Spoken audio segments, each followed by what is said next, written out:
গল্প শোনার আগে চট করে ভিডিওটায় একটা লাইক করে দিন তো দেখি। আর চ্যানেল যদি সাবস্ক্রাইব এখনো না করে থাকেন তাহলে সেটাও চট করে করে দিন। দিয়েছেন? আসুন এইবার গল্প শোনাই। নমস্কার, আমি অর্ণব। সবার প্রথমে সকলকে জানাই বিজয়ের আন্তরিক শুভেচ্ছা। বড়রা আমার প্রণাম নেবেন, বাকিরা অনেকটা ভালোবাসা। আচ্ছা বলুন, এবার পুজো কেমন কাটালেন সকলে? যে বৃষ্টির ভয় আমরা পাচ্ছিলাম তা কিন্তু তেমন একটা হয়নি, যদিও বেশ ভালো গরম পড়েছিল। কিন্তু সকলের শরীর সুস্থ আছে তো? আমি একটু অসুস্থ, গলা শুনেই বুঝতে পারছেন, কিন্তু আপনাদের জন্য গল্প আনার লোভ সামলাতে পারলাম না।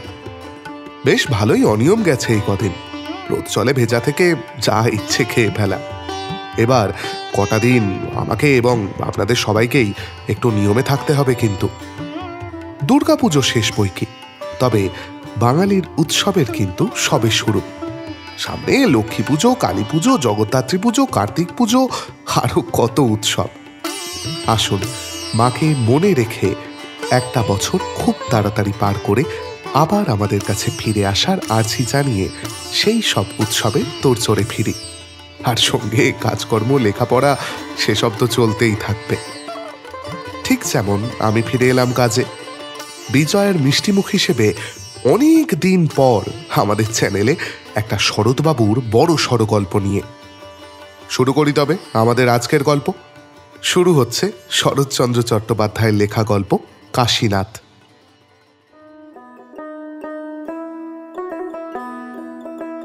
রাত্রি 4টার সময় স্নানান্তে পূজান্নিক সমাপ্ত করিয়া টিকিটি বেশ উঁচু করিয়া বাঁধিয়া কাশীনাথ যখন ধনঞ্জয় ভট্টাচার্যের টোলঘরের বারান্দায় বসিয়া দর্শনের সূত্র ও ভাষ্য গুনগুন স্বরে কণ্ঠস্থ করিত, তখন তাহার বাহ্য জগতের কথা আর মনে থাকিত না। প্রশস্ত ললাট দীর্ঘাকৃতি কাশীনাথ বন্দ্যোপাধ্যায় দর্শন শাস্ত্রের গহনে প্রবেশ করিয়া আপনাকে দিশেহারা করিয়া ফেলিত। তাহাকে তদবস্থায় দেখিয়া কত লোকে কত কথা বলিত। কেহ কহিত সে তাহার পিতার ন্যায় পণ্ডিত হইবে, কেহ বলিত পিতার ন্যায় পড়িয়া পড়িয়া হয়তোবা পাগল হইয়া যাইবে।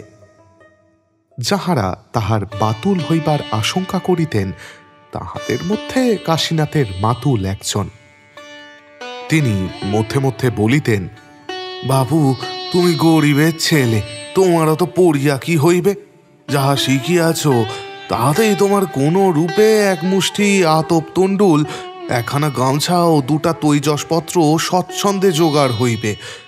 অত পড়িয়া কি শেষে স্বর্গীয় বন্দ্যোপাধ্যায় মহাশয়ের মতো ঘরের কোণে চুপ করিয়া বসিয়া মাথা নাড়িতে থাকিবে? এখন যাহা আশা আছে তখন তো তাহাও থাকিবে না। এ সকল কথা কাশীনাথের এক কর্ণ দিয়া প্রবেশ করিত, অন্য কর্ণ দিয়া বাহির হইয়া যাইত।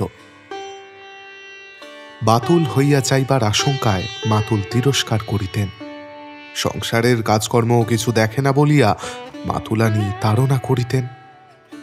ব্যাকরণ সাহিত্যে বুৎপন্ন হইয়াছে দেখিয়া বয়োজ্যেষ্ঠ মাতুল পুত্রেরা ঠাট্টা বিদ্রুপ করিত। কিন্তু কাশীনাথ হয় এ সকল অকাতরে সহ্য করিত, নয় এ সকল কথার গুরুত্ব অনুভব করিতে পারিত না। যাহা হোক, ফল একই দাঁড়াইয়াছিল। সে নিত্য যাহা করিত, নিত্য তাহাই করিত। সন্ধ্যার সময় কখনো মাঠে মাঠে আপনার মনে ঘুরিয়া বেড়াইত, কখনো নদী তীরের একখানা পুরাতন অশ্বত্থ বৃক্ষের শিকড়ের ওপর বসিয়া অস্তগামী সূর্যের রক্তিমাভা কেমন করিয়া একটির পর একটি করিয়া আকাশের গায়ে মিলিয়া যায় তাহাই দেখিতে থাকিত। কখনো গ্রামের জমিদার পাটির শিব মন্দিরে শিবের আরতি অর্থ নিমিলিত নেত্রে অনুভব করিতে থাকিত। কখনো বা এ সকল কিছুই করিত না, শুধু মাতুলের চণ্ডীমণ্ডপের অন্ধকার নিভৃত কোণে কম্বলের আসন পাতিয়া চুপ করিয়া বসিয়া থাকিত। যেন জগতে তাহার কর্ম নাই, উদ্দেশ্য নাই, কোনো কামনা নাই। দ্বাদশ বর্ষ বয়ক্রমকালে তাহার পিতৃবিয়োগ হইয়াছিল। এখন অষ্টাদশ বর্ষ বয়ক্রম হইয়াছে। এই 6 বৎসর কাল মাতুল ভবনে এই রূপেই কাটিয়া যাইতেছে। সে এখন কি করিতেছে, পরে কি করিবে, আগে কি করিয়াছিল, এখন কি করা প্রয়োজন ও উচিত, এই সকল কথা তাহার মনে আদৌ স্থান পাইত না। যেন এমনই ভাবে চিরদিন মামার বাড়ির দুবেলা দুমুঠো ভাত ও তিরস্কার খাইতে পাইবে, যেন তাহাকে আর কোথাও চাইতে হইবে না, আর কিছুই করিতে হইবে না। তাহার সেই নীরব নিস্তব্ধ অন্ধকার কোণটি যেন চিরদিন তাহারই অধিকারে থাকিবে, কেহ কখনো সেটা দখল করিতে আসিবে না, কিংবা সরিয়া অন্যত্র বসিতে বলিবে না। পাড়ার কোনো লোক দয়া করিয়া কখনো ডাকিয়া বলিত, কাশীনাথ, এমন করিয়া কখনো কাহারও চলে নাই, তোমারও চলিবে না, যাহা হোক একটা কিছু করো। কাশীনাথ জবাব দিত না, শুধু মনে মনে ভাবিত কি করিতেছি এবং আমাকে কি করিতে হইবে। এমন করিয়া কাশীনাথের দিন কাটিতেছিল। ও গ্রামের জমিদারের নাম প্রিয়নাথ মুখোপাধ্যায়। প্রিয়নাথবাবু মহাকুলীন এবং অতিশয় ধনবান। যখন দেখিলেন এক কুলের খাতিরে এত বড়লোক হইয়াও সর্বরূপ গুণযুক্ত পাত্র বহু অনুসন্ধান করিয়াও মিলিল না, তখন তিনি কৌলিন্য প্রথার উপর একেবারে চটিয়া গেলেন। গৃহিণীকে কথা বলিলে তিনি বলিলেন, আমার ওই এক বই মেয়ে নেই, আমার আর কুল নিয়ে কি হবে। গ্রামেই গুরুদেবের বাটি। তাহার মত জিজ্ঞাসা করায় তিনি বলিলেন, হরি হরি, এও কি কখনো সম্ভব? তোমার অর্থের ভাবনা নাই, কোনো দরিদ্র কুলীন সন্তানকে কন্যা দান করিয়া জামাতা ও কন্যা নিজের বাটিতেই রাখিয়া দাও, ইহা দেখিতেও ভালো হইবে, শুনিতেও ভালো হইবে। এত বড় বংশ, এত বড় কুল, ইহার মর্যাদা কি ছোট করিতে আছে? প্রিয়বাবু বাড়িতে আসিয়া এ কথা জানাইলেন। গৃহিণী সআহ্লাদে মত দিয়া বলিলেন, তাই করো, যে কটা দিন বাঁচি কমলা আমার কাছেই থাক। তাহাই হইল। দরিদ্র দেখিয়া বিবাহ দিয়া নিজের কাছেই রাখিবেন বলিয়া প্রিয়বাবু এক দিবস মধুসূদন মুখুজ্জে মহাশয়ের বাটিতে আসিয়া উপস্থিত হইলেন। মধুসূদন শর্মা তখন যজমান বাটিতে নিত্য পূজা করিতে যাইতেছিলেন। সহসা এত বড় সম্ভ্রান্ত ব্যক্তির আগমনে অত্যন্ত সংকুচিত হইয়া পড়িলেন। কোথায় বসিতে দিবেন তাহা খুঁজিয়া পাইলেন না। প্রিয়বাবু বুঝিলেন মধুসূদন কিঞ্চিত বিব্রত হইয়া পড়িয়াছেন। হাসিয়া বলিলেন, মহাশয়ের নিকট কিছু প্রয়োজন আছে, চলুন ভিতরে গিয়া বসি। আগে হ্যাঁ চলুন, কিন্তু তা না, তা কিছুই নয়, আচ্ছা চলুন, বসে সকল কথা বলছি। তখন দুইজনে চণ্ডী মণ্ডপে আসিয়া বসিলেন। প্রিয়বাবু বলিলেন, আপনার ভাগিনীটি কোথায়? আর কোথায়, ওই তো ভট্টাচার্য মশাই টোলে পড়ছে। একবার ডেকে পাঠান তো। পাঠাচ্ছি। কোনো প্রয়োজন আছে কি? হ্যাঁ, বিশেষ প্রয়োজন আছে। মধুসূদন ভট্টাচার্য কিছুতেই বুঝিয়া উঠিতে পারিলেন না সে অকর্মণ্য ছোড়াটার সহিত এত বড় সম্ভ্রান্ত লোকের কি প্রয়োজন থাকতে পারে। বরং একটু ভীত হইয়া কহিলেন, আগে কিছু করেছে কি? কি আবার করবে? তবে প্রিয়বাবু হাসিয়া বলিলেন, তাকে নিজের জামাতা করব মনে করেছি, এবং সেই সূত্রে আপনি আমার বৈবাহিক। বলিয়া প্রিয়বাবু চড়ে হাসিয়া ফেলিলেন। যে কথা মনে হওয়ায় তাহার হাসি পাইয়াছিল, মধুসূদন তাহা জানিতে পারিলে বোধ হয় আর কথাই কহিতেন না। ভট্টাচার্য বিস্ময় বিস্ফারিত নয়নে কিছুক্ষণ তাহার মুখপানে চাহিয়া থাকিয়া বলিলেন, কাকে? কাশীনাথকে? হ্যাঁ। কেন? অত বড় কুলীন সন্তান আমি আর সন্ধান করে পেলাম না। আপনার এ বিবাহে অমত আছে কি? অমত? এ তো পরম সৌভাগ্যের কথা, কিন্তু সে যে পাগল। পাগল? কই, এ কথা তো কখনো শুনি নাই। তার পিতা পাগল ছিল।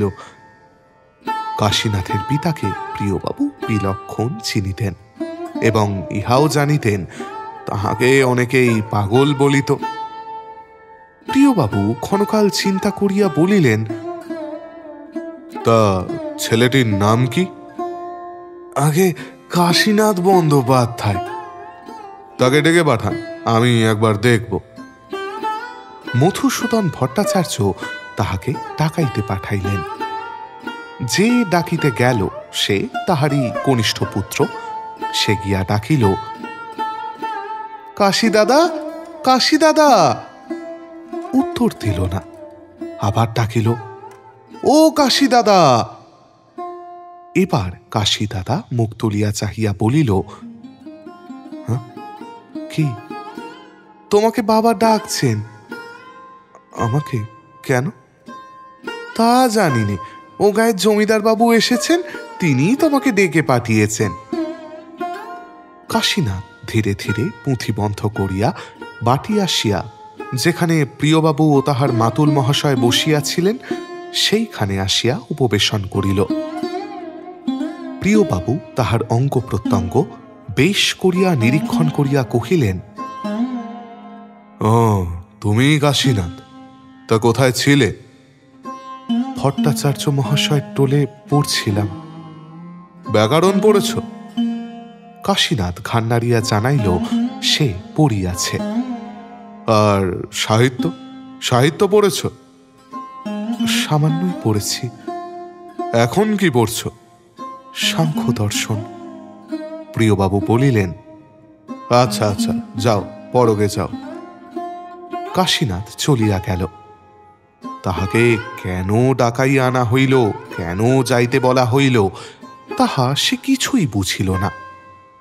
টোলে আসিয়া পুনরায় পুঁথি খুলিয়া বসিল। সে চলিয়া গেলে প্রিয়বাবু বলিলেন, কি একটা পাগলের না কিসের কথা বলছিলেন?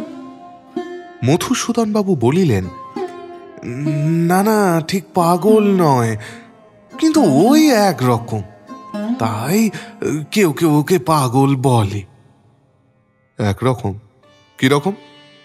সর্বদা পুঁথি নিয়ে বসে থাকে, না হয় আপন মনে ঘুরে বেড়ায়, কোনো কথায় বা কোনো কাজে থাকে না, এই রকমই আর কি। তা আর কিছু করে?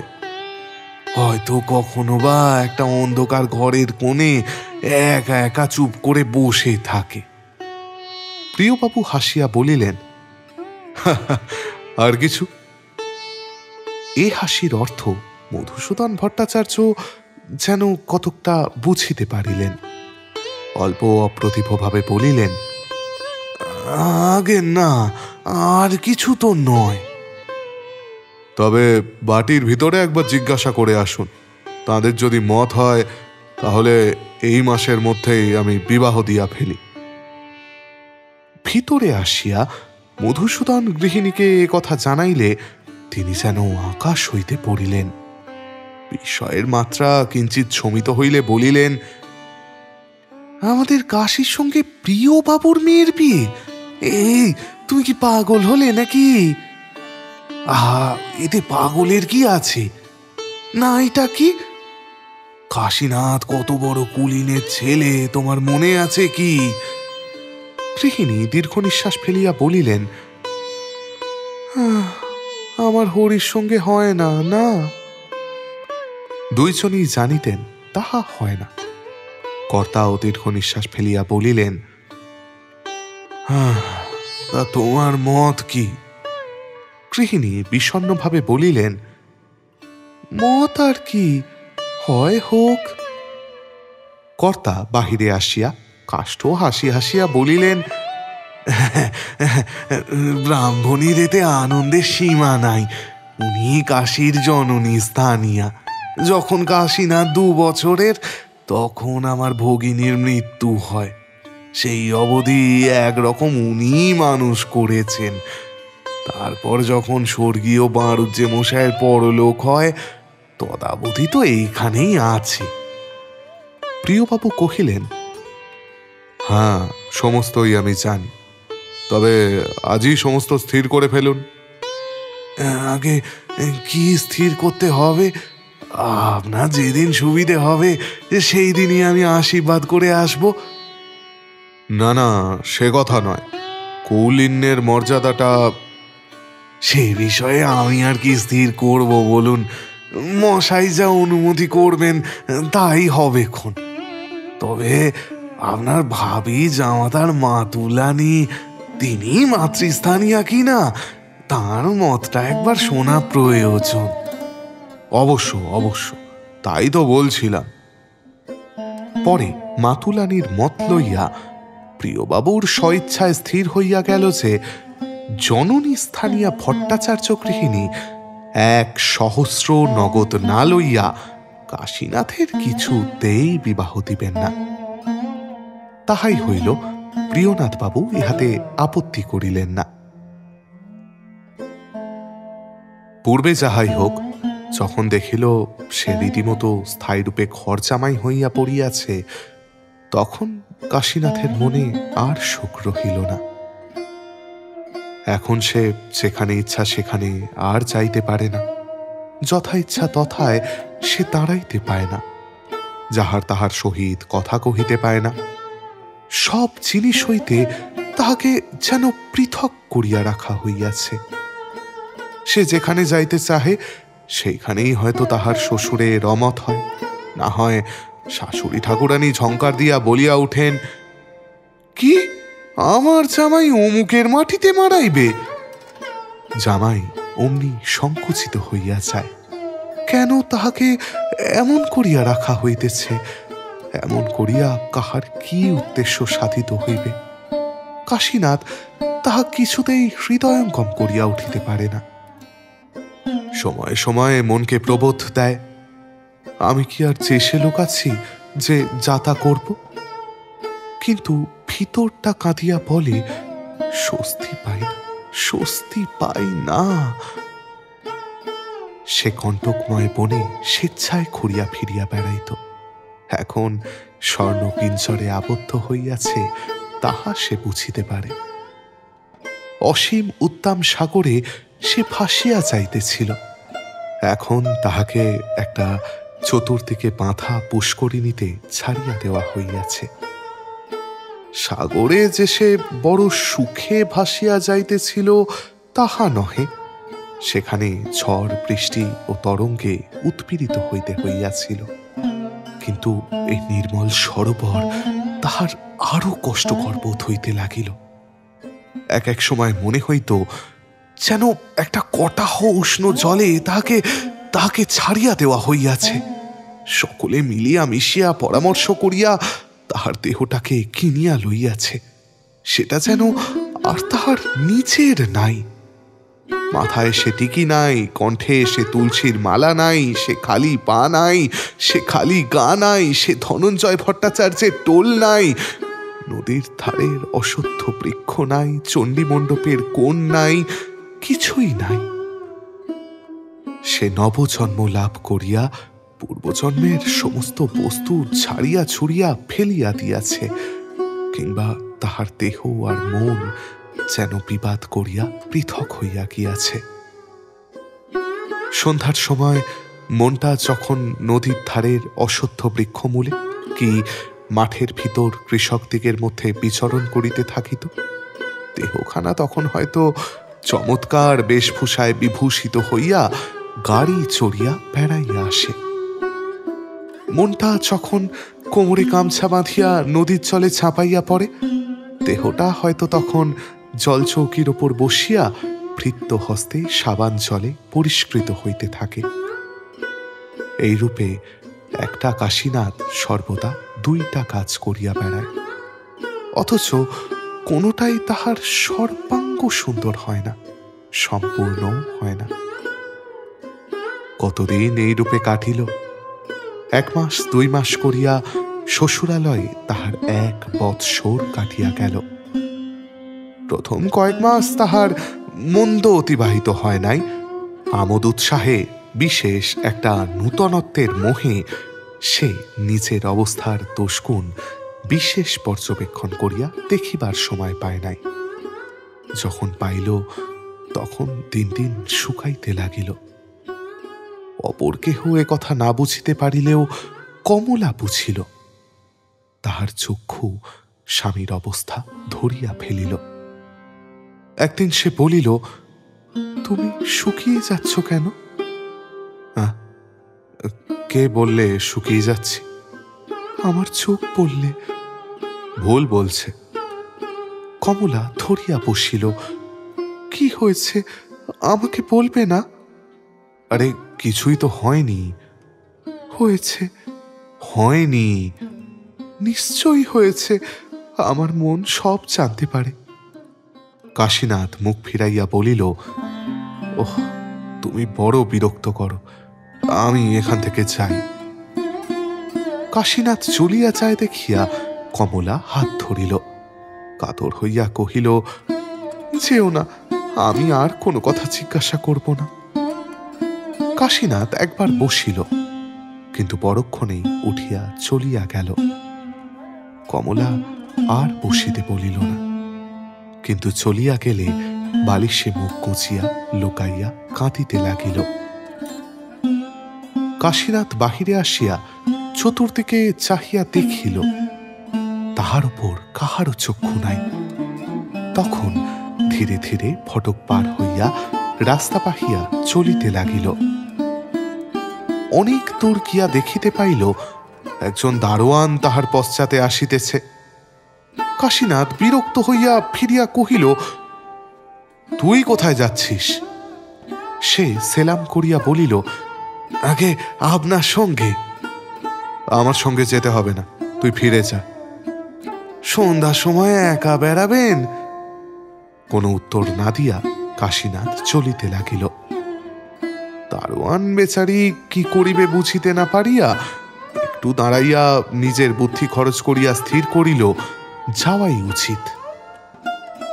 কাশীনাথ তাহা কিছুই লক্ষ্য করিল না।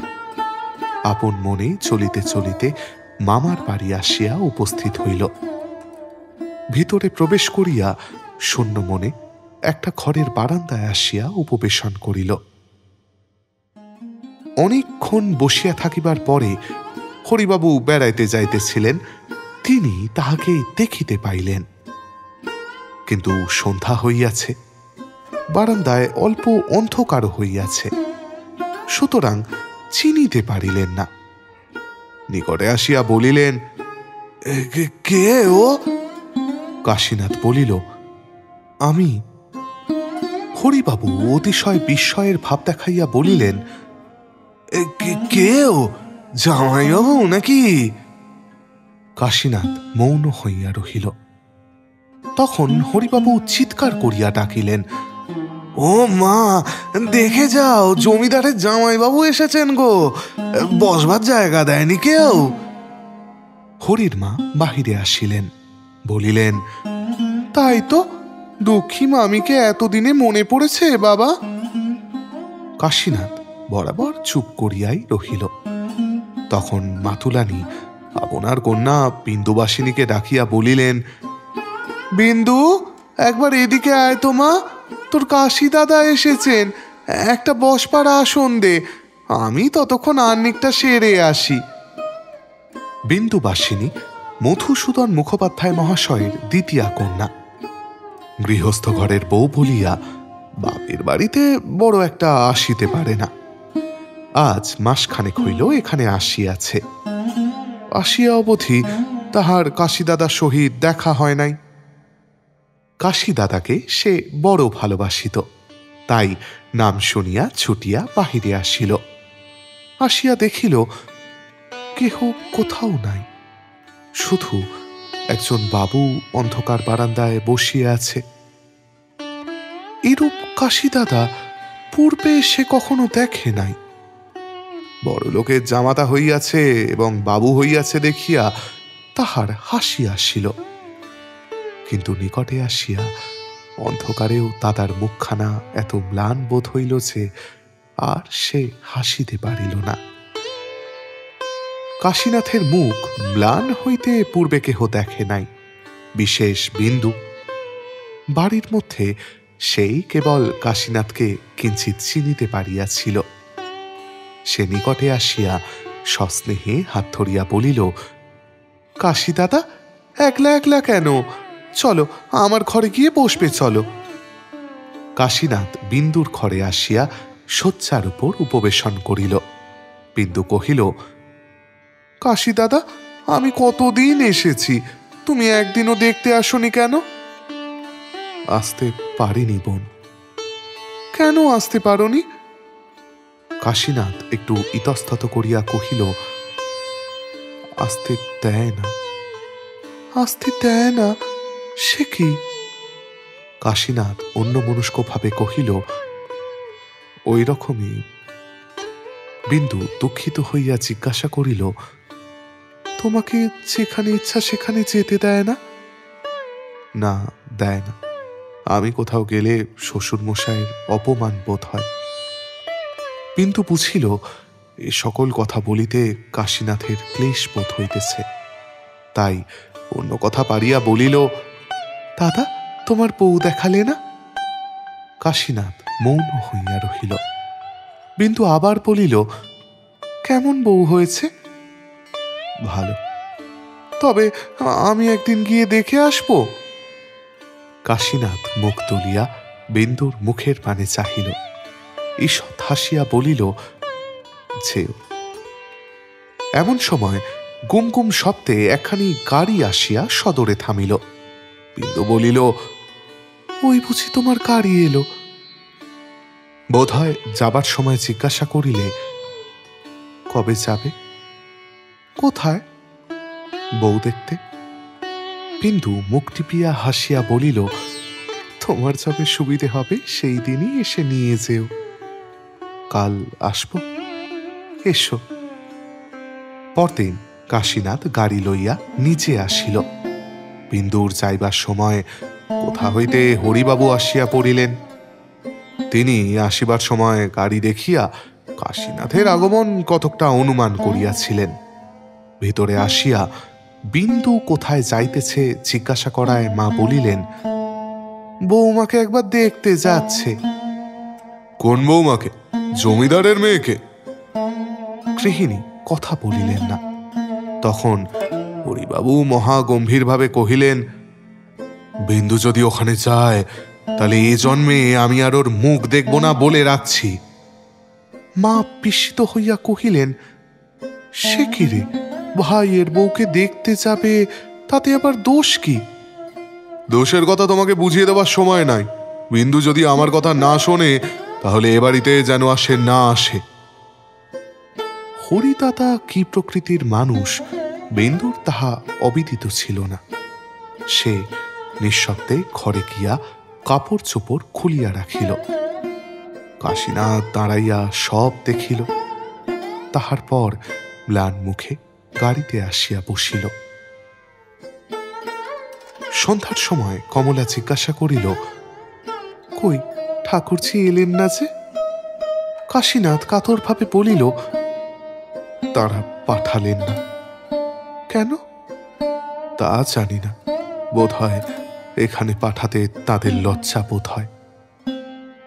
কথাগুলি কমলার বুকের ভিতর গিয়া পিঠিয়া রহিল। জমিদার প্রিয়বাবুর একটি মাত্র সন্তান কমলা। প্রিয়বাবু আরো 2টি সংসার করিয়াছিলেন, কিন্তু তাহাতে সন্তানাদি হয় নাই। সে সমস্ত গত হইলে মনের দুঃখে বৃদ্ধাবস্থায় আরেকটি সংসার পাতাইলেন। তাহার ফল একটি মাত্র কন্যারত্ন। নিঃসন্তানের সন্তান হইলে পুত্রকন্যায় ভেদ থাকে না, তাই কমলা কর্তার ওপর কর্তা, গৃহিণীর ওপর গৃহিণী। তাহার কথা কাটে কিংবা অমান্য করে বাড়িতে এ ক্ষমতা কাহারও ছিল না। কমলা ধনবতী, বিদ্যাপতি, রূপবতী এবং গুণবতী, সর্ববিষয়ে সর্বময়ী কর্ত্রী। তথাপি একজনকে কিছুতেই সে আয়ত্ত করিতে পারিল না। যাহাকে পারিল না সে তাহার স্বামী।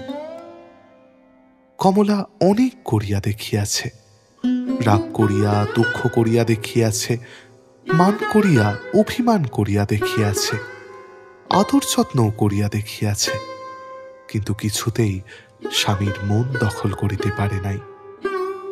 দখল করা তো দূরে থাকুক, তাহার বোধ হয় কাছে যাইতেও পারে নাই। একটা দরিদ্র লোক যে কত বড় মন লইয়া তাহার স্বামী হইয়া আসিয়াছে তাহা সে কিছুতেই নির্ণয় করিয়া উঠিতে পারে না। নিত্য দুই বেলা কমলা প্রার্থনা করিত, ঠাকুর ওর মনটি আমাকে ধরিয়ে দাও। সময় সময় মনে করিত বোধহয় মনই নাই, তাই ধরিতে পারে না। কমলার নিকট তাহার স্বামী একটা জটিল রহস্য বলিয়া বোধ হইত। যত দিন যাইতে লাগিল উদ্ভেদের পন্থা পাওয়া দূরে থাক, তত অধিক জটিল বলিয়া মনে হইত। কখনো সে ভাবিত স্বামীর এত অধিক ভালোবাসা বোধ হয় কোনো স্ত্রী কখনো লাভ করে নাই। কখনো মনে হইত এত দারুণ উপেক্ষাও বোধ হয় কখনো কাহাকে ভোগ করিতে হয় নাই। তথাপি কমলার দিন কাটিতে লাগিল। শুধু কাটে না কাশীনাথের, পুঁথিতেও আর তার মন বসে না। চুপ করিয়া বসিয়া থাকিতেও বিরক্তি বোধ হয়। কথাবার্তা আমোদ আহ্লাদেও তার প্রবৃত্তি হয় না। অমন হৃষ্টপুষ্ট শরীর কৃশ হইতে লাগিল, অমন গৌর বর্ণ কালো হইতে লাগিল। ক্রমশ ক্ষয় হইয়া আসিতেছে দেখিয়া কমলা কপালে করাঘাত করিল। পূর্বে সে প্রতিজ্ঞা করিয়াছিল এ কথা আর জিজ্ঞাসা করিবে না, কিন্তু সে প্রতিজ্ঞা আর রক্ষা করা চলিল না। স্বামী আসিলে তাহার পায়ে লুটাইয়া পড়িয়া কাঁদিতে লাগিল। কাশীনাথ বিব্রত হইয়া কমলার হাত ধরিয়া তাহাকে তুলিবার চেষ্টা করিল, কিন্তু কিছুতেই তুলিতে পারিল না। কি হয়েছে, কাঁদছ কেন? কমলা কথা কহিল না। বহুক্ষণ কাঁদিয়া কাটিয়া পায়ের ওপর মুখ রাখিয়া কহিল, তুমি আমাকে একেবারে মেরে ফেলো, এমন একটু একটু করে পড়িও না। কাশীনাথ অত্যন্ত বিস্মিত হইল। কেন, কি করেছি আমি? তা কি তুমি জানো না? কই, কিছুই না। আর যা ইচ্ছে করো, কিন্তু আমার দাঁড়াবার একটু স্থান রেখো। এবার কাশীনাথ কমলাকে তুলিতে পারিল। কাছে বসাইয়া আদর করিয়া জিজ্ঞাসা করিল, কি হয়েছে? বেশ করে আমাকে বুঝিয়ে বলো দেখি। তুমি রোজ রোজ এমন হয়ে যাচ্ছ কেন? আমার শরীর কি বড় মন্দ হয়েছে? কমলা চোখে আঁচল দিয়া কাঁদিতেছিল। সেইভাবেই ঘাড় নাড়িয়া জানাইল, হয়েছে। আমিও বুঝতে পারি হয়েছে, কিন্তু কি করব বলো দেখি। কমলা মুখ তুলিয়া বলিল, ওষুধ খাও।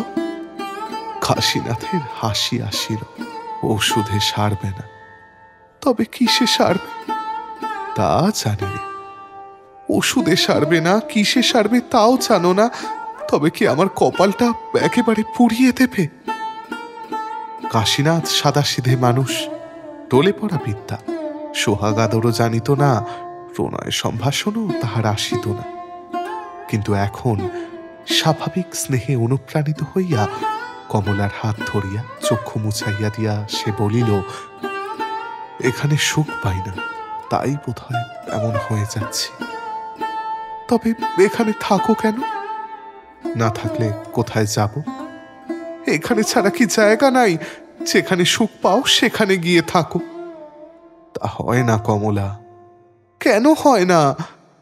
এখানে না থাকলে কি শ্বশুর মশাইয়ের ভালো বোধ হবে? আর এমন করে শুকিয়ে গেলেই কি তার ভালো বোধ হবে? ভালো বোধ হবে না, কিন্তু উপায় কি? তোমার বাবা গরিব দেখে কমলা মুখ চাপিয়া ধরিল। ছি, ওসব কথা বলো না, আমাকে সব কথা খুলে বলো, আমি ঠিক উপায় করে দেব। কাশীনাথ চিন্তা করিয়া কহিল, সব কথা তোমাকে খুলে বলা যায় না। আবার কিছুক্ষণ মৌন থাকিয়া কহিল, এইসব দেখে শুনে মনে হয় আমাদের এ বিয়ে না হলেই বোধহয় ভালো হতো। না হলে ভালো হতো কেন? তুমি বলো দেখি, আমাকে পেয়ে কি একদিনের তরেও সুখী হয়েছ? আমি সোহাগ জানি নে, আদর জানি নে, ধরতে গেলে কিছুই জানি নে। তোমাদের এই বয়সে কত স্বাদ, কত কামনা, কিন্তু তার একটিও কি আমাকে দিয়ে পূর্ণ হয়? আমি যে তোমার স্বামী নয়, শুধু তার ছায়া। কমলার চোখ দিয়া জল পড়িতে লাগিল। সব কথা সে ভালো বুঝিতেও পারিল না। একটা কথা তাহার অন্তরের ভিতর হইতে এতক্ষণ ধরিয়া বাহির হইবার নিমিত্ত ছটফট করিতেছিল। সেটাকে যেন বলপূর্বক একটা বায়ুহীন কক্ষে আবদ্ধ করিয়া রাখা হইয়াছে। বিষম পীড়াপিড়ি করিয়া এইবার বাহির হইয়া পড়িল। কম্পিত কণ্ঠে কমলা জিজ্ঞাসা করিল, আমাকে কি তুমি দেখতে পারো না? সে কথা আর একদিন বলবো। না, এখনই বলো, আমাকে বিয়ে করে কি তুমি সুখী হওনি? কি জানি, হয়তো না। অন্য কাকে বিয়ে করলে কি সুখী হতে? তাও ঠিক বলতে পারিনি। শুনিয়া কমলার সর্বাঙ্গ জ্বালা করিয়া উঠিল। এই সময় একজন দাসী বাহির হইতে বলিল, দিদিমণি, মার বড় জ্বর হয়েছে, তোমাকে ডাকছেন। কমলা চক্ষু মুছিয়া বাহির হইয়া গেল। গৃহিণীর সে জ্বর আর সারিল না। 15 দিবস মাত্র ভুগিয়া সকলকে কাঁদাইয়া প্রাণ ত্যাগ করিলেন। পত্নী শোক প্রিয়বাবুর বড় বাজিল। এই বৃদ্ধ বয়সে তিনিও বুঝিলেন তাহাকেও অনেকদিন পৃথিবীতে থাকিতে হইবে না। এইবার কমলার অনেক কাজ পড়িল। নিজের সুখ চিন্তা ব্যতীত পৃথিবীতে অনেক কিছু করিতে হয়। বৃদ্ধ পিতা ক্রমশ অপটু হইয়া আসিতেছেন। কমলা সর্বদাই পিতার নিকট থাকিতে লাগিল। আর কাশীনাথ, সে সৃষ্টি ছাড়া লোক, এইবার যেন সময় বুঝিয়া পুস্তকের রাশি লইয়া গৃহের কবাট রুদ্ধ করিয়া বসিল। যখন পুস্তকে মন লাগে না, তখন বাহির হইয়া যায়।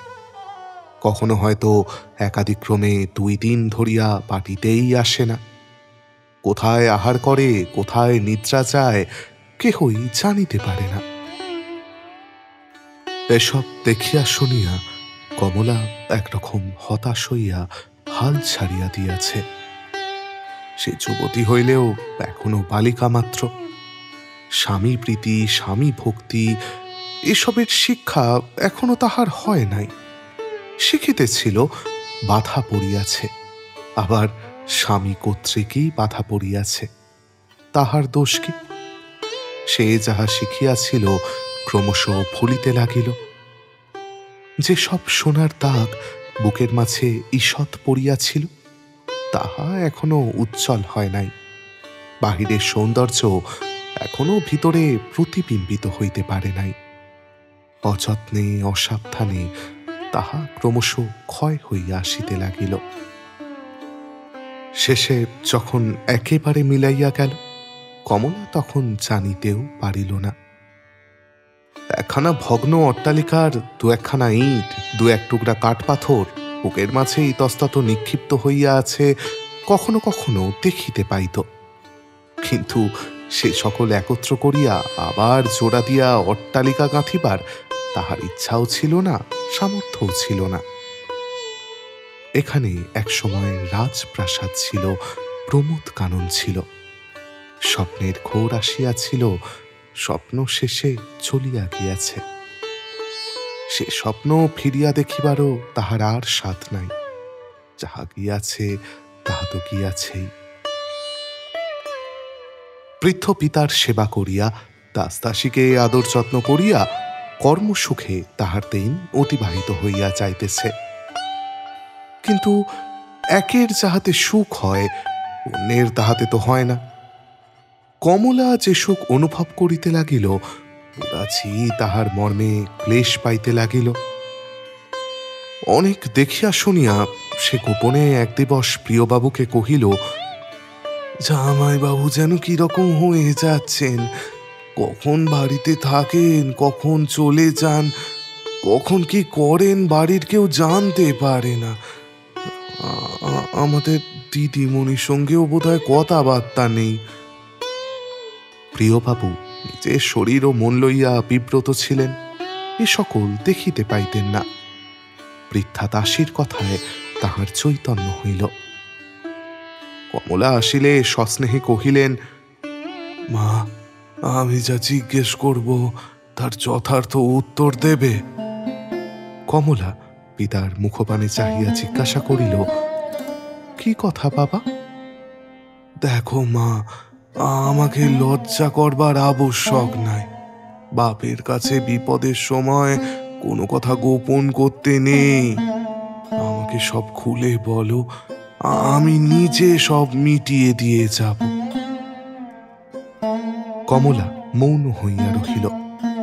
প্রিয়বাবু আবার কহিলেন, সুখে থাকবে বলে তোমাকে সুপাত্রের হাতে দিয়েছি, তুমি ছাড়া আমার আর কেউ নেই। তোমাকে অসুখী দেখে মরেও আমার সুখ নেই। বৃদ্ধের চক্ষু দিয়া জল গড়াইয়া পড়িল। কমলার চক্ষু দিয়াও জল পড়িতেছিল। বৃদ্ধ সে অশ্রু সস্নেহে মুছাইয়া বলিলেন, সব কথা আমাকে খুলে বলবি নে মা। কিন্তু কি বলিতে হইবে কমলা তাহা খুঁজিয়া পাইল না। প্রিয়বাবু কিছুক্ষণ মৌন থাকিয়া আবার কহিলেন, ঝগড়া হয়েছে বুঝি? কমলা ভাবিল, ভাব থাকলে তবে তো ঝগড়া হবে। খান্নারিয়া বলিল, না, ঝগড়া হয়নি, তবে সে বুঝি তোকে দেখতে পারে না। কমলার একবার ইচ্ছা হইল বলে, তাই বটে, কিন্তু তাহা পারিল না। স্বামী তাহাকে দেখিতে পারে না বলিতে তাহার বুকে বাজিল। সে চুপ করিয়া রহিল। প্রিয়বাবু ম্লান মুখে হাসিয়া বলিলেন, তবে তুই বুঝি দেখতে পারিস নে? কমলা ভাবিল, তাই হবে বুঝি, আমি হয়তো দেখিতে পারিনে। কিন্তু সে কি কথা, আমি আমার স্বামীকে দেখতে পারিনে? কমলা শিহরিয়া বুকের অন্তঃস্থল পর্যন্ত দেখিবার প্রয়াস করিল। দেখিল সেখানকার গীত বাদ্য বন্ধ হইয়া গিয়াছে। শুধু মাঝে মাঝে দু একজন জিনিসপত্র সরাইয়া লইতে আসিতেছে যাইতেছে। তাহাদেরই করস্থিত বাদ্যযন্ত্রে অসাবধানে কখন হয়তো একটু আধটু সুর বাহির হইয়া পড়িতেছে। কখনো হয়তো দু একজন অভিনেতা পাশ হইতে উঁকি মারিয়া দেখিতেছে। কমলা কাঁদিয়া অঞ্চল দিয়া চক্ষু আবৃত করিল। প্রিয়বাবু অতিশয় কাতর হইলেন, বলিলেন, কেন কাঁদিস মা? বাবা, আমরা যেন কেউ কারণ নই। প্রিয়বাবু ধীরে ধীরে কন্যাকে আপনার বুকের কাছে টানিয়া লইলেন। ধীরে ধীরে অতি মৃদুস্বরে বলিলেন, ছি মা, ও কথা কি মুখে আনে? তুই যার মেয়ে, সে যে আমার সর্বস্ব ছিল, এখনো রোজ রাত্রে এসে আমার পায়ের কাছে এসে বসে থাকে। শুধু তোদের ভয়েই দিনের বেলা আসে না। সন্ধ্যা হয়ে আসছে, যদি সে এসে তোর কথা শুনতে পায় তাহলে মনে বড় দুঃখ পাবে যে। তখন সন্ধ্যা হইয়া আসিতেছিল, ঘরটায় অন্ধকার হইয়াছিল। কমলা সচকিতে চতুর্দিকে চাহিয়া দেখিল বাস্তবিক কেহ ঘরে আসিয়াছে কিনা। কেহ কোথাও নাই দেখিয়া আশ্বস্ত হইল। সে তখন বাহিরে আসিল।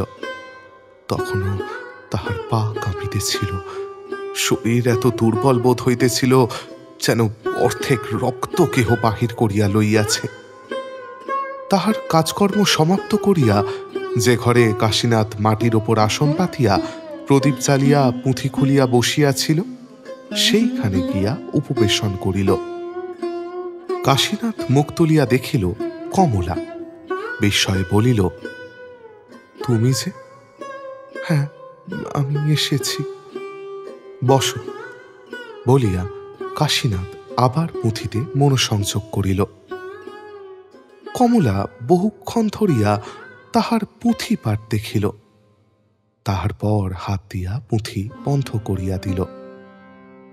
কাশীনাথ আশ্চর্য হইয়া মুখ তুলিয়া বলিল, কি হলো, পুঁথি বন্ধ করে দিলে যে?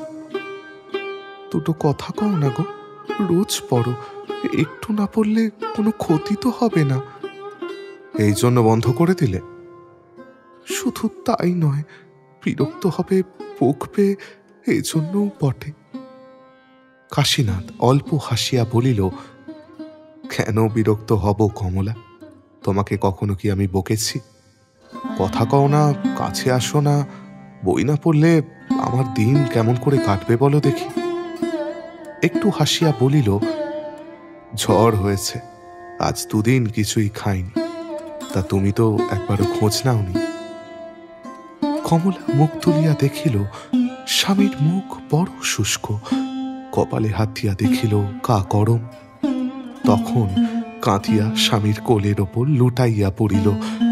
লজ্জায় তাহার মরিতে ইচ্ছে হইল। কাঁদিতে কাঁদিতে বলিল, তুমি আমার দোষ ভুলে গিয়ে আরেকবার আমাকে নাও, তোমার সব ভার আমাকে নিতে দাও। আমি পারি কমলা, কিন্তু তুমি রাখতে পারবে কি? কেন পারবো না? আচ্ছা দেখি, আমাকে নাও। অনেক দিন নিয়েছি, কিন্তু তুমি বুঝতে পারো না, এখনো হয়তো সবসময় ঠিক বুঝতে পারবে না। কমলা প্রদীপের আলোকে সে মুখ যতখানি পারিল দেখিয়া লইল। একবার যেন মনে হইল সে মুখে ছাই ঢাকা অনেক আগুন আছে, মোম ঢাকা অনেক মধু আছে। মুহূর্তের জন্য তাহার আত্মবিস্মৃতি ঘটিল। সে পূর্ণ বেগে কহিয়া উঠিল, কেন তুমি এতদিন তোমাকে চিনতে দাওনি? কেন এতদিন আমাকে লুকিয়ে রেখে আমাকে এত কষ্ট দিলে? আনন্দের উচ্ছ্বাসে কমলা স্বামীর গলা জড়াইয়া ধরিল। কাশীনাথের চক্ষু দিয়াও সেদিন জল পড়িতে লাগিল। পরদিন প্রিয়বাবু কাশীনাথকে ডাকাইয়া পাঠাইয়া কহিলেন, বাবু, আমি আর অধিক দিন বাঁচব না। আমার তো পুত্র নেই, বিষয় আশয় যা কিছু রেখে যেতে পারলাম তা সমস্তই তোমাদেরই রইল। যে কটা দিন বাঁচি তার মধ্যে সব বুঝে শুনে নাও, না হলে আর কিছুই থাকবে না, অপরের সমস্ত ফাঁকি দিয়ে নেবে। কাশীনাথ অবনত মস্তকে কহিল, আজ্ঞা করুন।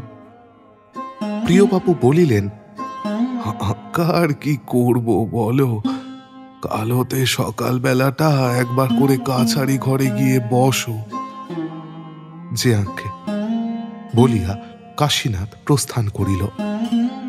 প্রিয়বাবু কন্যাকে ডাকিয়া বলিলেন, মা, বুড়ো হয়েছে, বিষয় দেখিতে পারি না, তাই কাশীনাথকে আমার জমিদারির সমস্ত ভার দিলাম।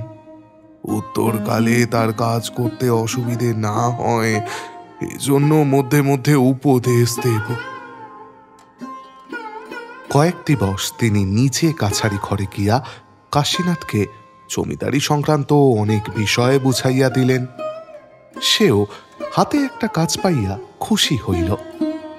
জমিদার বাড়ির ভিতরে ভিতরে যে একটা দাহ উপস্থিত হইয়াছিল, অনেকদিন পরে তাহার জ্বালা যেন ধীরে ধীরে কমিয়া আসিতে লাগিল। কাশীনাথ নিয়মিতভাবে কাছারির কাজকর্ম করে, কমলা নিয়মিতভাবে সংসার চালাইয়া যায় এবং প্রিয়বাবু নিয়মিতভাবে শয্যায় শুইয়া থাকেন। সংসার বেশ স্বচ্ছন্দে চলিয়া যাইতেছিল। কিন্তু কিছু দিবস পর হইতে প্রিয়বাবুর শরীরের অবস্থা ক্রমশ মন্দ হইয়া আসিতে লাগিল। এক দিবস তিনি কমলাকে ডাকিয়া বলিলেন, আমি উইল করেছি। পরে উপাধানের নিম্ন হইতে একটা কাগজ বাহির করিয়া পাঠ করিতে লাগিলেন। আমার স্থাবর অস্থাবর সমস্ত সম্পত্তির অর্ধেক আমার জামাতা কাশীনাথকে ও অপর অর্ধেক কন্যা কমলা দেবীকে দান করলাম। কেমন ভালো হয়নি মা? কমলা কথা কহিল না। প্রিয়বাবু বিস্মিত হইয়া কহিলেন, কেন মা, তোমার মনোমতো হয়নি কি? এই উইল তিনি বিশেষ করিয়া কমলাকে খুশি করিবার জন্যই করিয়াছিলেন। তাহার মনে মনে বিশ্বাস ছিল, তাহার স্বামী সম্পত্তির সত্যকার মালিক হইলে কমলাও অত্যন্ত প্রীত হইবে।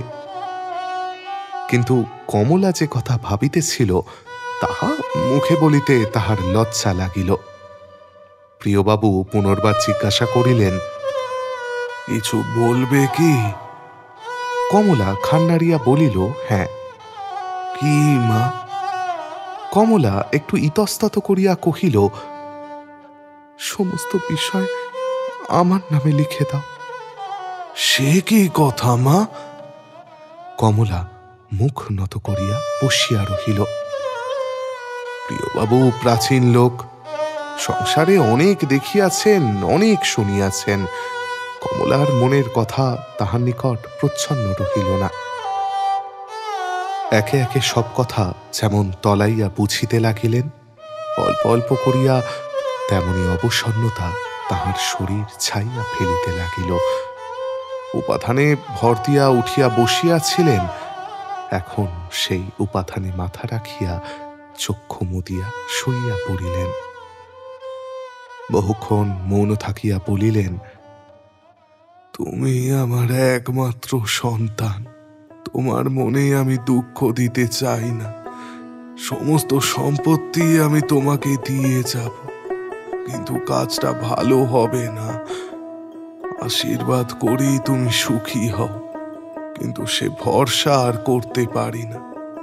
এই দীর্ঘ জীবনে অনেক দেখেছি, নিজেও 3 বার বিবাহ করেছি। এরূপ মন নিয়ে জগতে কোনো স্ত্রী কখনো সুখী হতে পারে না। কিছুক্ষণ মৌন থাকিয়া আবার বলিলেন, দেখতে ভালো হবে, তুমি খুশি হবে, এই মনে করে তোমাদের দুজনকেই সমান ভাগ করে আমি সমস্ত বিষয় দিয়ে যাচ্ছিলাম। জানতাম তুমি আর সে ভিন্ন নও। আচ্ছা বলো দেখি মা, কি জন্য তার বিষয় প্রাপ্তিতে তোমার অমত হচ্ছে? কমলা কাঁদো কাঁদো স্বরে কহিল, বিষয় পেলে আর আমার পানে ফিরে চাইবেন না, আর বিষয় না পেলে আমার হাতে থাকবেন। প্রিয়বাবু বলিলেন, আমি কাশীনাথকে চিনি, কিন্তু তুমি চেনো না। সে ঠিক তার বাপের মতো, যদি তোমায় দেখতে না পারে তাহলে বিষয় পেলেও দেখতে পারবে না, না পেলেও দেখতে পারবে না। আর কমলা, এমন করে কি স্বামীকে হাতে রাখা যায়? জোর করে বনের বাঘ বশ করতে পারা যায়, কিন্তু জোর করে একটি ছোট ফুলকেও ফুটিয়ে রাখা যায় না। কিছুক্ষণ চুপ করিয়া পুনরায় কহিলেন, প্রার্থনা করি সফল হও, কিন্তু এ ভালো উপায় নয়। সে যদি তোমাকে না নেয় তাহলে কতটুকু তোমার অবশিষ্ট থাকবে? যেটুকু থাকবে তাতে অর্ধেক সম্পত্তিতে কি চলে না? আরো এক কথা, স্বামীকে দেহ মন আত্মা পার্থিব অপার্থিব সব দিতে হয়। যাকে সব দিতে হয় তাকে এই অর্ধেক বিষয়টুকু কি দেওয়া যায় না? কমলা, এমন করিস নে মা, যদি কখনো সে জানতে পারে মনে বড় কষ্ট পাবে। কমলা কোনো উত্তর দিল না। প্রিয়বাবু আর কোনো কথা জিজ্ঞাসা করিলেন না। দুজনে প্রায় আধ ঘণ্টা মৌন হইয়া রহিলেন। অন্ধকার হইয়া আসিতেছে, দাসী প্রদীপ দিয়া গেল। কমলাও চক্ষু মুছিয়া আপনার নিত্যকর্মে প্রস্থান করিল। পরদিন প্রিয়বাবু তাহার উকিলকে ডাকিয়া বলিলেন, আমি উইল বদলাব। উকিল জিজ্ঞাসা করিল, আগে কিরূপ বদলাবেন? আমার জামাতার নাম কেটে সমস্ত সম্পত্তি কন্যাকে লিখে দেব। হ্যাঁ, সমস্ত? কেন? সে কথার তো প্রয়োজন নাই, যা বললাম সেই রূপ লিখে দিন। প্রিয়বাবুর মৃত্যুর পর শ্রাদ্ধ শান্তি হইল। উইল দেখিয়া কাশীনাথ কিছুমাত্র দুঃখিত বা বিস্মিত হইল না। জগতে যাহা নিত্য ঘটে, যাহা ঘটা উচিত, তাহাই ঘটিয়াছে। ইহাতে দুঃখই বা কি, আর আশ্চর্যই বা কেন? তথাপি দেওয়ান মহাশয় কাশীনাথকে নিভৃতে পাইয়া বলিলেন, জামাইবাবু, কর্তা মহাশয় যে এরূপ উইল করিবেন তাহা আমি কখনো ভাবি নাই। পূর্বে তিনি একবার উইল করিয়াছিলেন, তাহাতে আপনাকে ও তাহার কন্যাকে সমান ভাগ করিয়া দিয়াছিলেন। সে উইল যে কাহার কথা শুনিয়া বা কি ইচ্ছায় বদলাইয়া দিলেন, তাহা আমি কিছুতেই বুঝিতে পারিতেছি না। কাশীনাথ ঈষৎ হাস্য করিয়া কহিল, বুঝবার প্রয়োজনই বাকি, যার বিষয় সেই তো পেয়েছে, তাতে আমারই বাকি আর আপনারই বাকি। দেওয়ানজি অপ্রতিভ হইয়া বলিলেন, না, তবুও। কিছুই তবুও নাই। বস্তুত আমার সম্পত্তিতে অধিকার কি? বরং আমাকে অর্ধেক দিয়ে গেলেই আশ্চর্য হবার কথা ছিল বটে। আরও আমাকে অর্ধেক দেওয়াও যা, আর তাকে সমস্ত দেওয়াও তো তাই। কিছু প্রভেদ আছে কি? দেওয়ান এবার বিলক্ষণ অপ্রতিভ হইলেন। শুষ্ক মুখে বলিলেন, না না না না, প্রভেদ তো কিছুই নাই। আমি শুধু কর্তামশাইয়ের কথা বলছিলাম আর কি। তার অভিপ্রায় আমি অনেক জানতাম, এই জন্যই এ কথা বলছিলাম। তিনি তার কর্তব্যই করেছেন। ভেবে দেখুন না, স্ত্রীর স্বামী ভিন্ন গতি নাই, কিন্তু স্বামীর তো স্ত্রী ভিন্ন গতি আছে। আমি দরিদ্র, একেবারে অতটা বিষয় নিজে হাতে পেলে হয়তো কুফল ফলতে পারে। এই আশঙ্কাতেই বোধহয় পূর্বের উইল উনি বদলাইয়া গিয়াছেন। বৃদ্ধ দেওয়ান মহাশয় কাশীনাথকে বরাবর পণ্ডিত মূর্খ টুলো ভট্টাচার্য মনে করিতেন। তাহার মুখে এরূপ বুদ্ধির কথা শুনিয়া ধন্যবাদ না দিয়া থাকিতে পারিলেন না। এইরূপে বৃদ্ধ দেওয়ান উত্তরোত্তর কাশীনাথের বিজ্ঞতার যতই পরিচয় পাইতে লাগিলেন, অন্যদিকে কমলার উত্তরোত্তর তত অজ্ঞতার পরিচয় পাইতে লাগিলেন। দিনের মধ্যে শতবার সে আপনাকে প্রশ্ন করে, ইনি কেমন তর মানুষ? শতবার বিফল প্রশ্ন শুষ্ক মুখে ফিরিয়া আসিয়া কহে, বুঝিতে পারি না। সহস্র পরিশ্রমে, সহস্র চেষ্টায় কমলা কিছুতেই স্থির করিতে পারে না এই দুহাত পা সমন্বিত মানুষটা কিসে নির্মিত। মনটা তাহার নিজের শরীরের ভিতরেই রাখিয়াছে, নাকি আর কাহারও কাছে জমা করিয়া আসিয়াছে? সে দেখে সকলে যাহা করে তাহার স্বামীও তাহাই করে। আহার করে, নিদ্রা যায়, জমিদারির কাজকর্ম করে, সংসারের কাজকর্ম সমস্তই করে, সমস্ত বিষয়েই যত্নশীল, অথচ সমস্ত বিষয় উদাসীন। কি যে তাহার স্বামী ভালোবাসে, কিসে যে তাহার অধিক স্পৃহা, এতদিনেও কমলা তাহা ধরিতে পারিল না। কমলার অসুখের সময় কাশীনাথ অনিমেষ চোখে দিবারাত্রি তাহার শয্যা পার্শ্বে বসিয়া থাকিত। সে মুখে কাতরতা, সে বুকে কত স্নেহ, কত ভালোবাসা, যেন তাহা সব ফুটিয়া বাহির হইত। আবার ভালো হইবার পর কমলা পথের মাঝে পড়িলেও কাশীনাথ ফিরিয়া চাহে না, মুখ তুলিয়াও দেখে না, আপনার মনে আপনার কর্মে চলিয়া যায়। কমলা অভিমান করিয়া 2 দিন কথা না কহিয়া দেখিয়াছে, কোনো ফল হয় নাই। কাশীনাথ কাছে আসিয়া আবার চলিয়া যাইত, না সাধিত, না কাঁদিত, না কথা কহিত।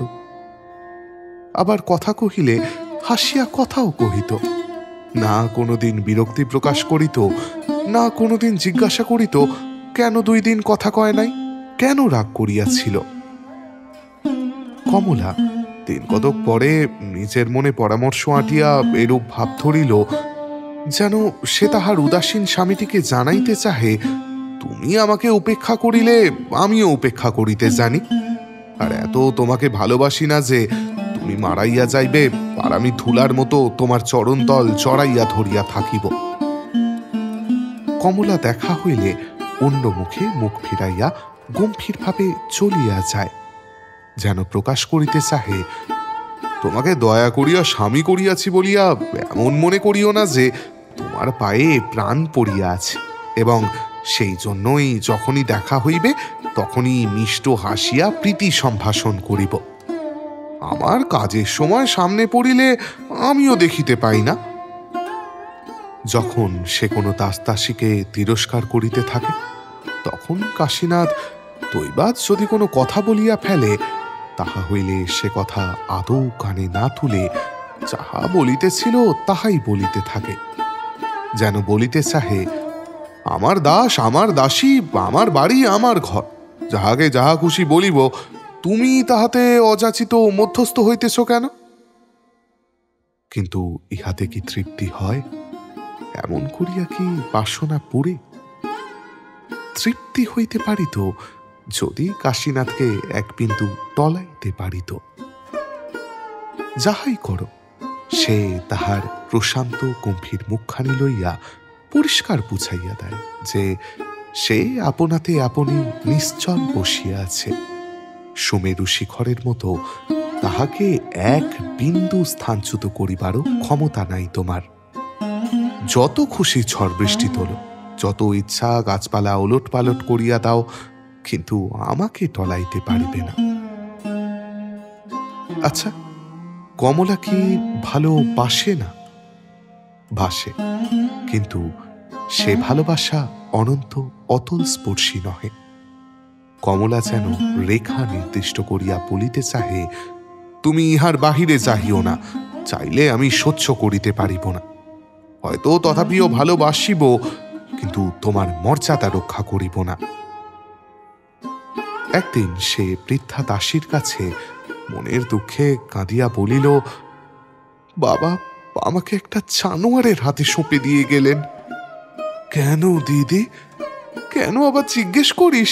তোরা সবাই মিলে আমাকে কেন হাত পা বেঁধে জলে ফেলে দিস নি? আহা, ও কথা কি বলতে আছে দিদি? কেন বলতে নেই? তোরা যে কাজটা করতে পারলি আমি তার কথা মুখেও একবার বলতে পারবো না? না না, তা নয়, উনি দিব্যি মানুষ, তবে একটু পাগলামির ছিট আছে। ওর বাপেরও একটু ছিল, তাই জামাইবাবুরও। তুই চুপ কর, পাগলের কথা মুখেও আনিস নে। বাপ পাগল হলে কি ছেলেকেও পাগল হতে হবে? পাগল একটুকুও নয়, শুধু ইচ্ছে করে আমাকে কষ্ট দেয়।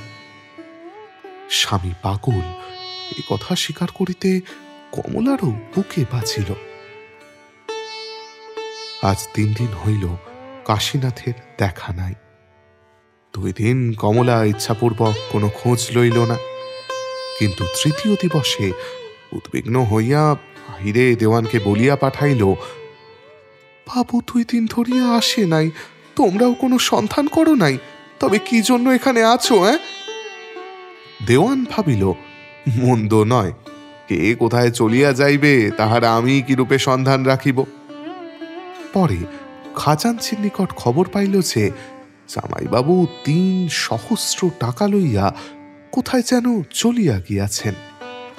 কোথায় গিয়াছেন কিংবা কবে ফিরিবেন তাহা কাহাকেও বলিয়া যান নাই। কমলা কিছুক্ষণ কপালে হাত দিয়া বসিয়া রহিল।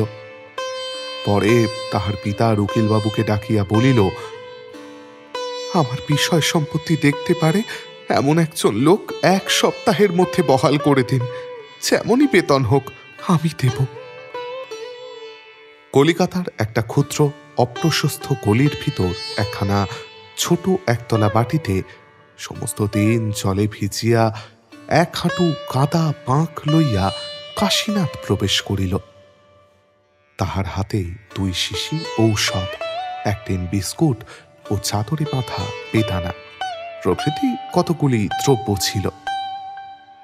এই বাটির একটি কক্ষে নিচের শয্যায় একজন রোগী শয়ান ছিল এবং নিকটে বসিয়া একটি স্ত্রীলোক তাহার মস্তকে হাত বুলাইতেছিল।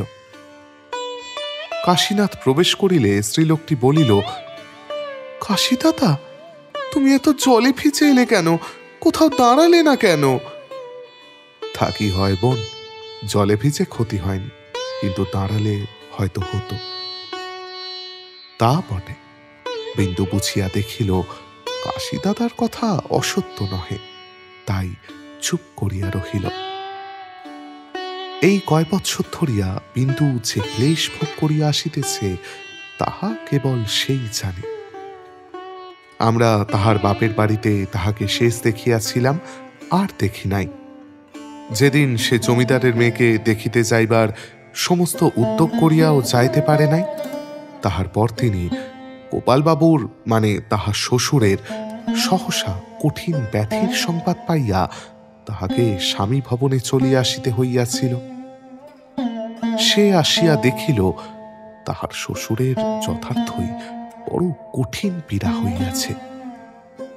সকলে মিলিয়া যথাসাধ্য চিকিৎসা করাইল, কিন্তু গোপালবাবুর কিছুতেই প্রাণ রক্ষা হইল না। পীড়া বড় বাড়িয়া উঠিলে গোপালবাবু কহিলেন, ছোট বৌমাকে একবার নিয়ে এসো, তাকে একবার দেখব।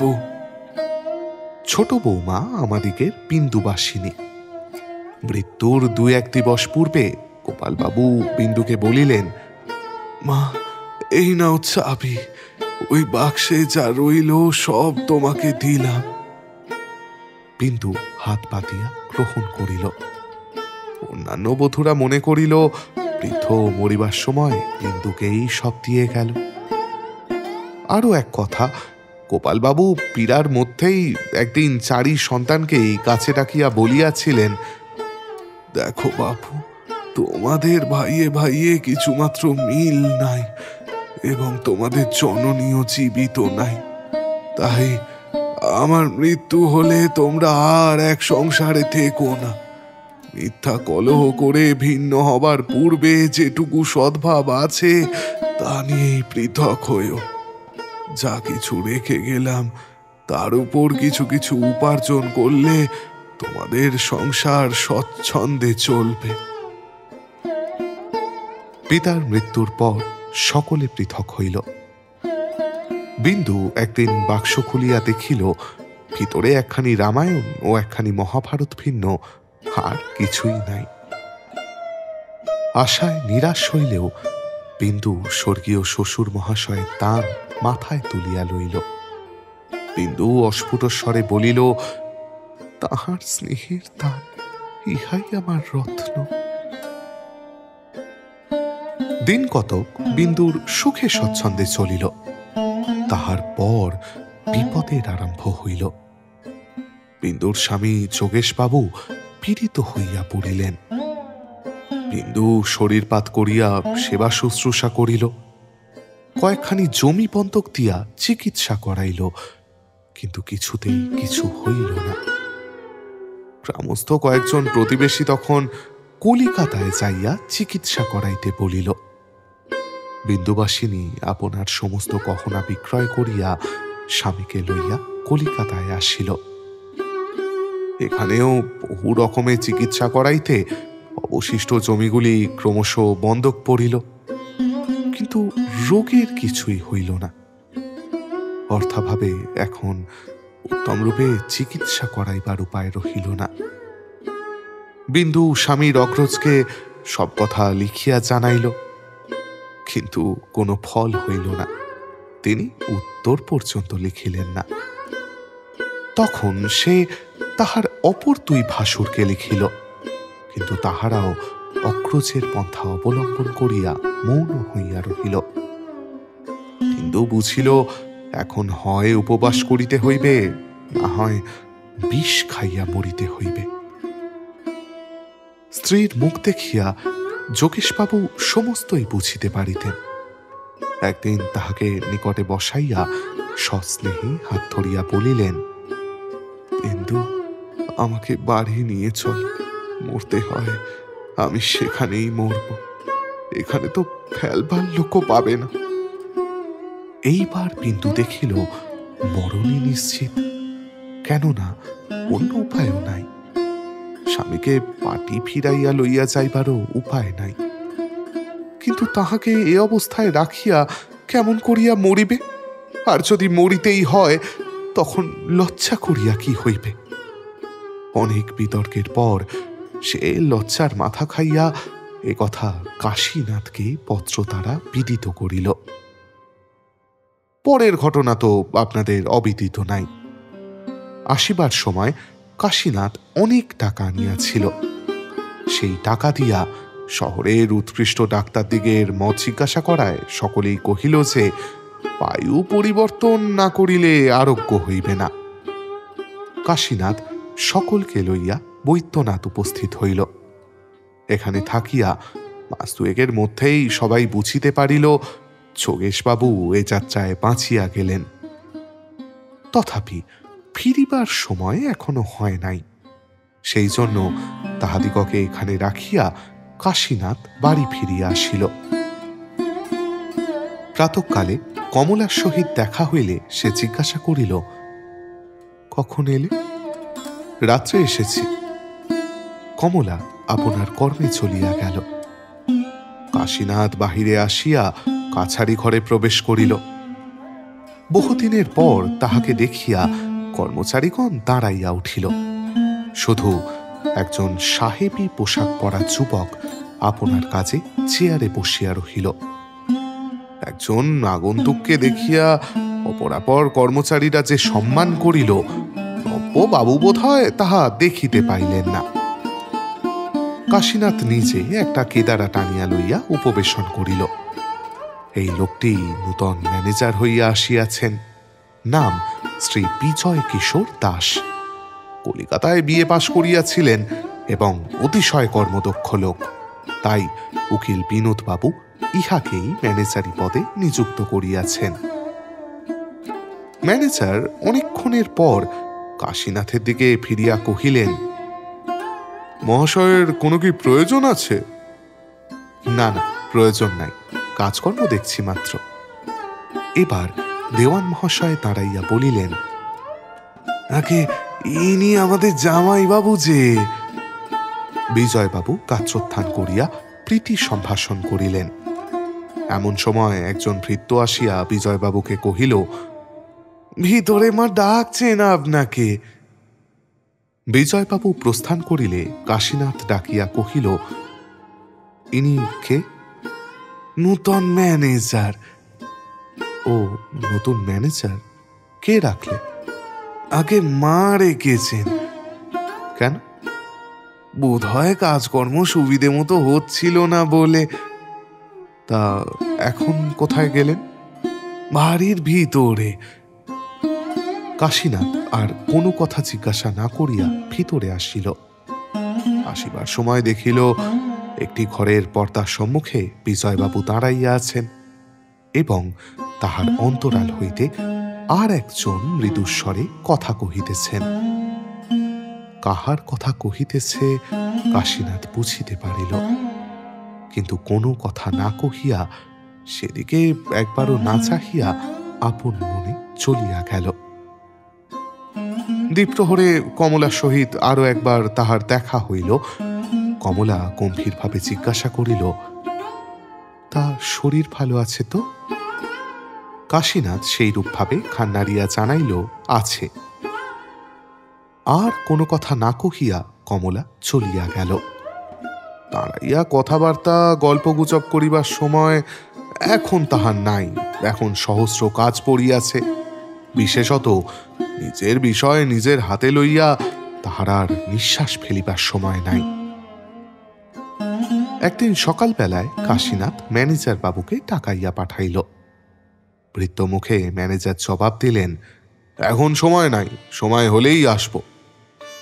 কাশীনাথ তখন স্বয়ং কাছারি ঘরে আসিয়া বিজয়বাবুকে অন্তরালে ডাকিয়া বলিল, আপনার সময় নাই বলে আমি নিজে এসেছি।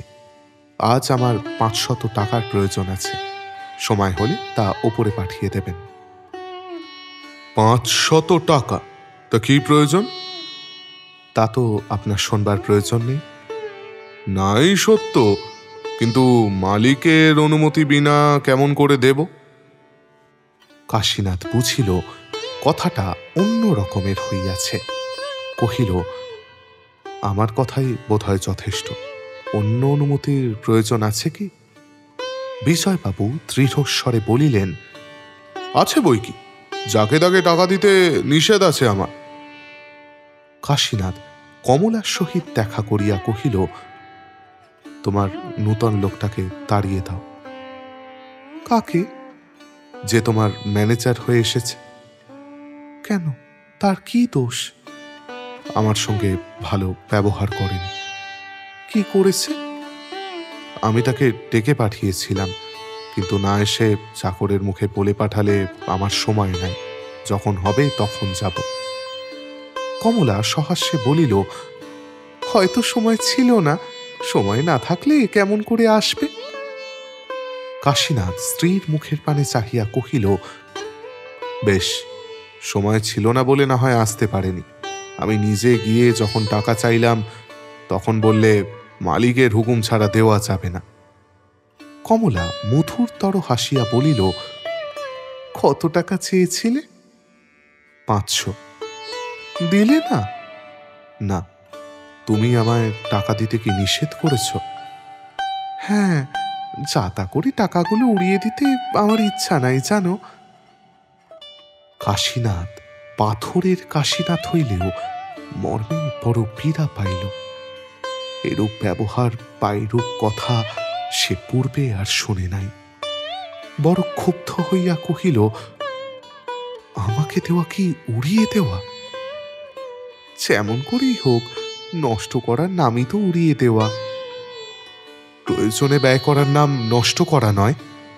কিসের প্রয়োজন? একজনকে দিতে হবে।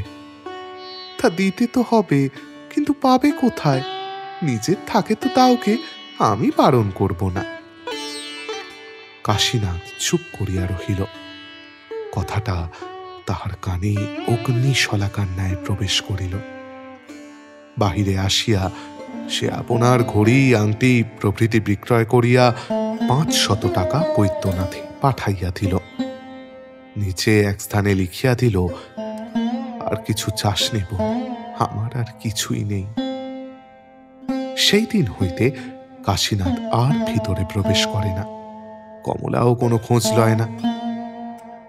এমনই দিন কত হওয়ার পর একদিন একটা ভৃত্য আসিয়া কহিল, আপনার কাছে একজন ব্রাহ্মণ আসতে চান। পরক্ষণেই কাশীনাথ বিস্মিত হইয়া দেখিল, একজন বৃদ্ধ ব্রাহ্মণ হাতে পৈতা জড়াইয়া নিকটে আসিয়া দাঁড়াইল। কহিল, আপনি মহৎ ব্যক্তি, ব্রাহ্মণকে সর্বশান্ত করবেন না? কাশীনাথ ভীত হইয়া কহিল, কি হয়েছে? ব্রাহ্মণ কহিল, আপনার তো কত আছে, কিন্তু আমার ওই জমিটুকু ভিন্ন অন্য কোনো উপায় নাই, ওটুকু আর নেবেন না? বলিতে বলিতে সে কাঁদিয়া ফেলিল। কাশীনাথ ব্যস্ত হইয়া ব্রাহ্মণের হাত ধরিয়া নিকটে বসাইয়া জিজ্ঞাসা করিল, সব কথা আমাকে খুলে বলুন। ব্রাহ্মণ কাঁদিতে কাঁদিতে কহিল, আপনি ধার্মিক ব্যক্তি, শপথ করে বলুন দেখি যে ক্ষেত্রপালের তরুণ জমিটা আমার নয়। কে বলেছে আপনার নয়? তবে বিজয় বাবু, আপনার নূতন ম্যানেজার, আমার নামে নালিশ করেছেন কেন? নালিশ করেছে? আমি তো জানি না। সমন দেখাইয়া ব্রাহ্মণ বলিতে লাগিল, যখন মোকদ্দমা হয়েছে তখন মোকদ্দমা করব এবং আপনাকে সাক্ষী মানব। আমি দরিদ্র, আপনার সঙ্গে বিবাদ সাজে না, তথাপি সর্বশান্ত হবার পূর্বে নিজের সম্পত্তি বিনা আপত্তিতে ছেড়ে দেব না। ব্রাহ্মণ ক্রুদ্ধ হইয়া চলিয়া যায় দেখিয়া হাত ধরিয়া কাশীনাথ পুনর্বার তাহাকে বসাইয়া বলিল, যাতে ভালো হয় সে চেষ্টা আমি করব, পরে আপনার যেমন ইচ্ছে তেমন করবেন না হয়। কাশীনাথ ব্রাহ্মণকে বিদায় দিয়া বিজয়বাবুকে ডাকিয়া বলিল, ও জমিটা তো আমাদের নয়, মিথ্যা ব্রাহ্মণকে ক্লেশ দিচ্ছেন কেন? মনিবের হুকুম। কাশীনাথ ক্রুদ্ধ হইয়া কহিল, মনিব কি পরের জিনিস চুরি করতে শিখিয়ে দিয়েছে? ওটা আমাদেরই জিনিস। না, আপনাদের নয়। বিজয়বাবু কিছুক্ষণ মৌন থাকিয়া বলিলেন, আমি ভৃত্য মাত্র, যেরূপ আজ্ঞা হয়েছে সেইরূপই করেছি এবং করব।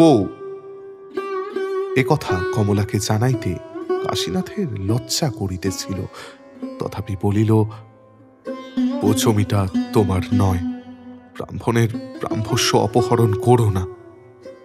অপহরণ করছি কে বললে? যেই বলুক ও জমিটা তোমার নয়, মিথ্যে মোকদ্দমা করতে বিজয়বাবুকে নিষেধ করে দাও। কমলা বিরক্ত হইয়া বলিল, বিজয়বাবু কাজের লোক, তিনি নিজের কাজ বুঝতে পারেন, তার কাছে তোমার হাত দেওয়ার প্রয়োজন নেই। দিন কয়েক পরে বিচারের দিন। সাক্ষী মঞ্চে দাঁড়াইয়া কাশীনাথ কহিল, আমি স্বর্গীয় শ্বশুর মহাশয়ের সময় হতে বিষয় দেখে আসছি এবং পরে নিজেও বহুদিন তত্ত্বাবধান করেছি। আমি জানি ও জমি কমলা দেবীর নয়। বিজয়বাবু মোকদ্দমা হারিয়া শুষ্ক মুখে বাড়ি ফিরিয়া আসিলেন। অপরপক্ষ দুই হাত তুলিয়া কাশীনাথকে আশীর্বাদ করিয়া গৃহে প্রস্থান করিল। পর্দার সম্মুখে দাঁড়াইয়া বিজয়বাবু মোকদ্দমার বিশদ ব্যাখ্যা করিয়া সর্বশেষে নিজের টিকা টিপ্পণী ও মতামত প্রকাশ করিয়া বলিলেন, কেবল জামাইবাবুর জন্যই এ মোকদ্দমা আমরা হেরে গেলাম। তখন পর্দার অন্তরালে এক গুণ কমলা 10 গুণ হইয়া ফুলিতে লাগিল। অনেকক্ষণ পরে ভিতর হইতে কমলা কহিল, আপনি ভিতরে আসুন, অনেক কথা আছে। বিজয়বাবু ভিতরে প্রবেশ করিল। দুইজনে বহুক্ষণ মৃদু মৃদু কথা হইল। তাহার পর বিজয়বাবু বাহিরে চলিয়া আসিলেন। আজ বহু দিনের পরে কাশীনাথের আহার করিবার সময় কমলা আসিয়া বসিল।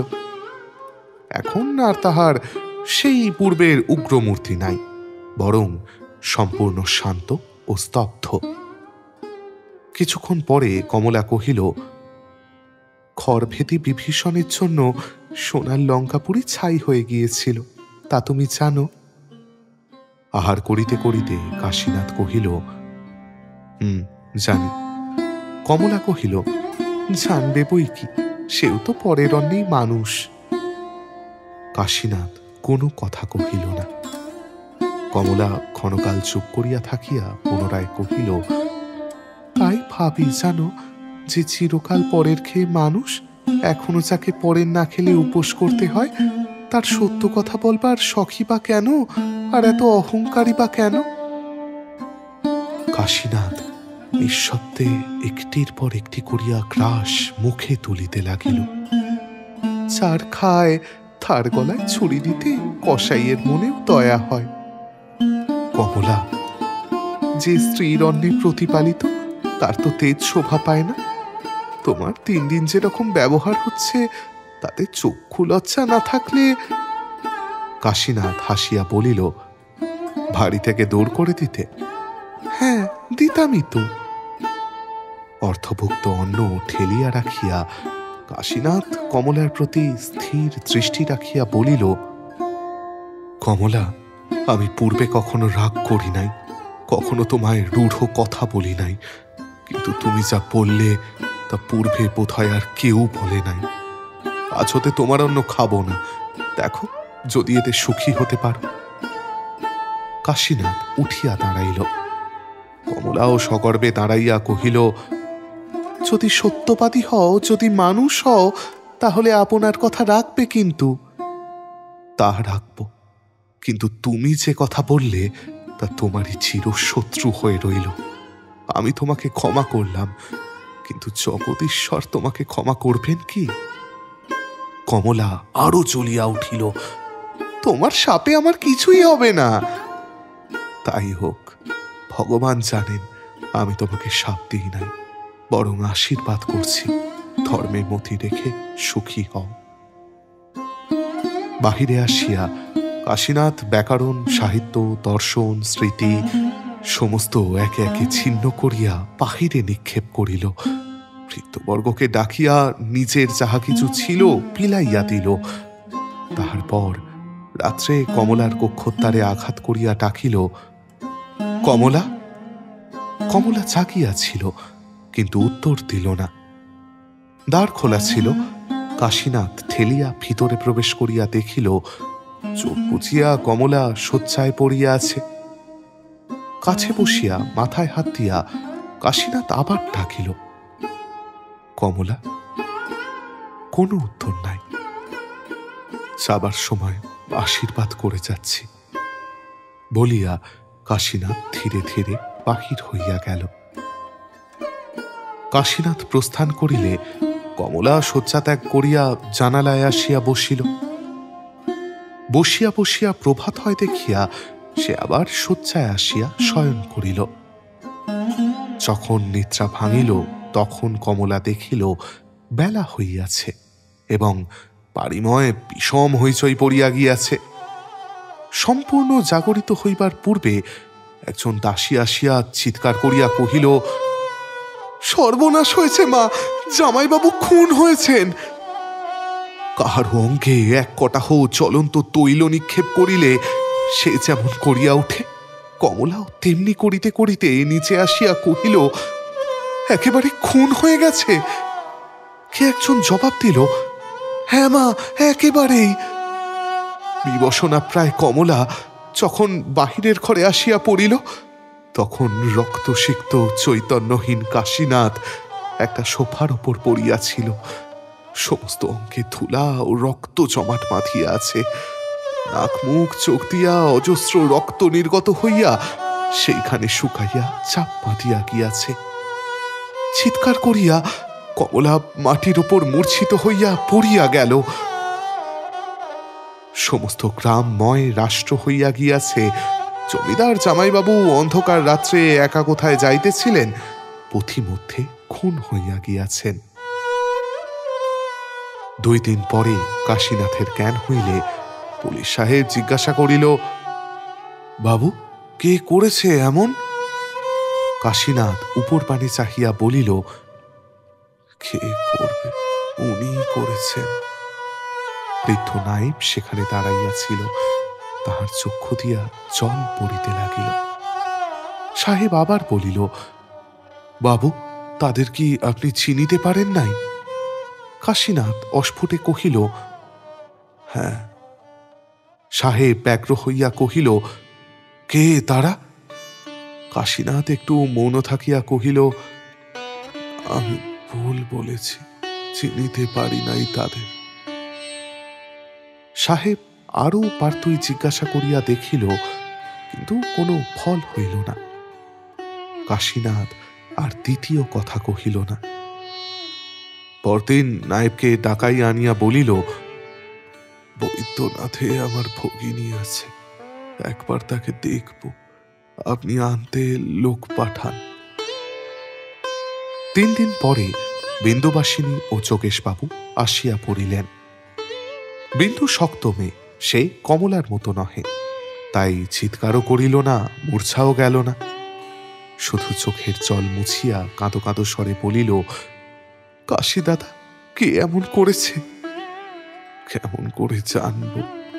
কারোর উপর সন্দেহ হয় কি? না না না, সে কথা জিজ্ঞাসা করো না বোন।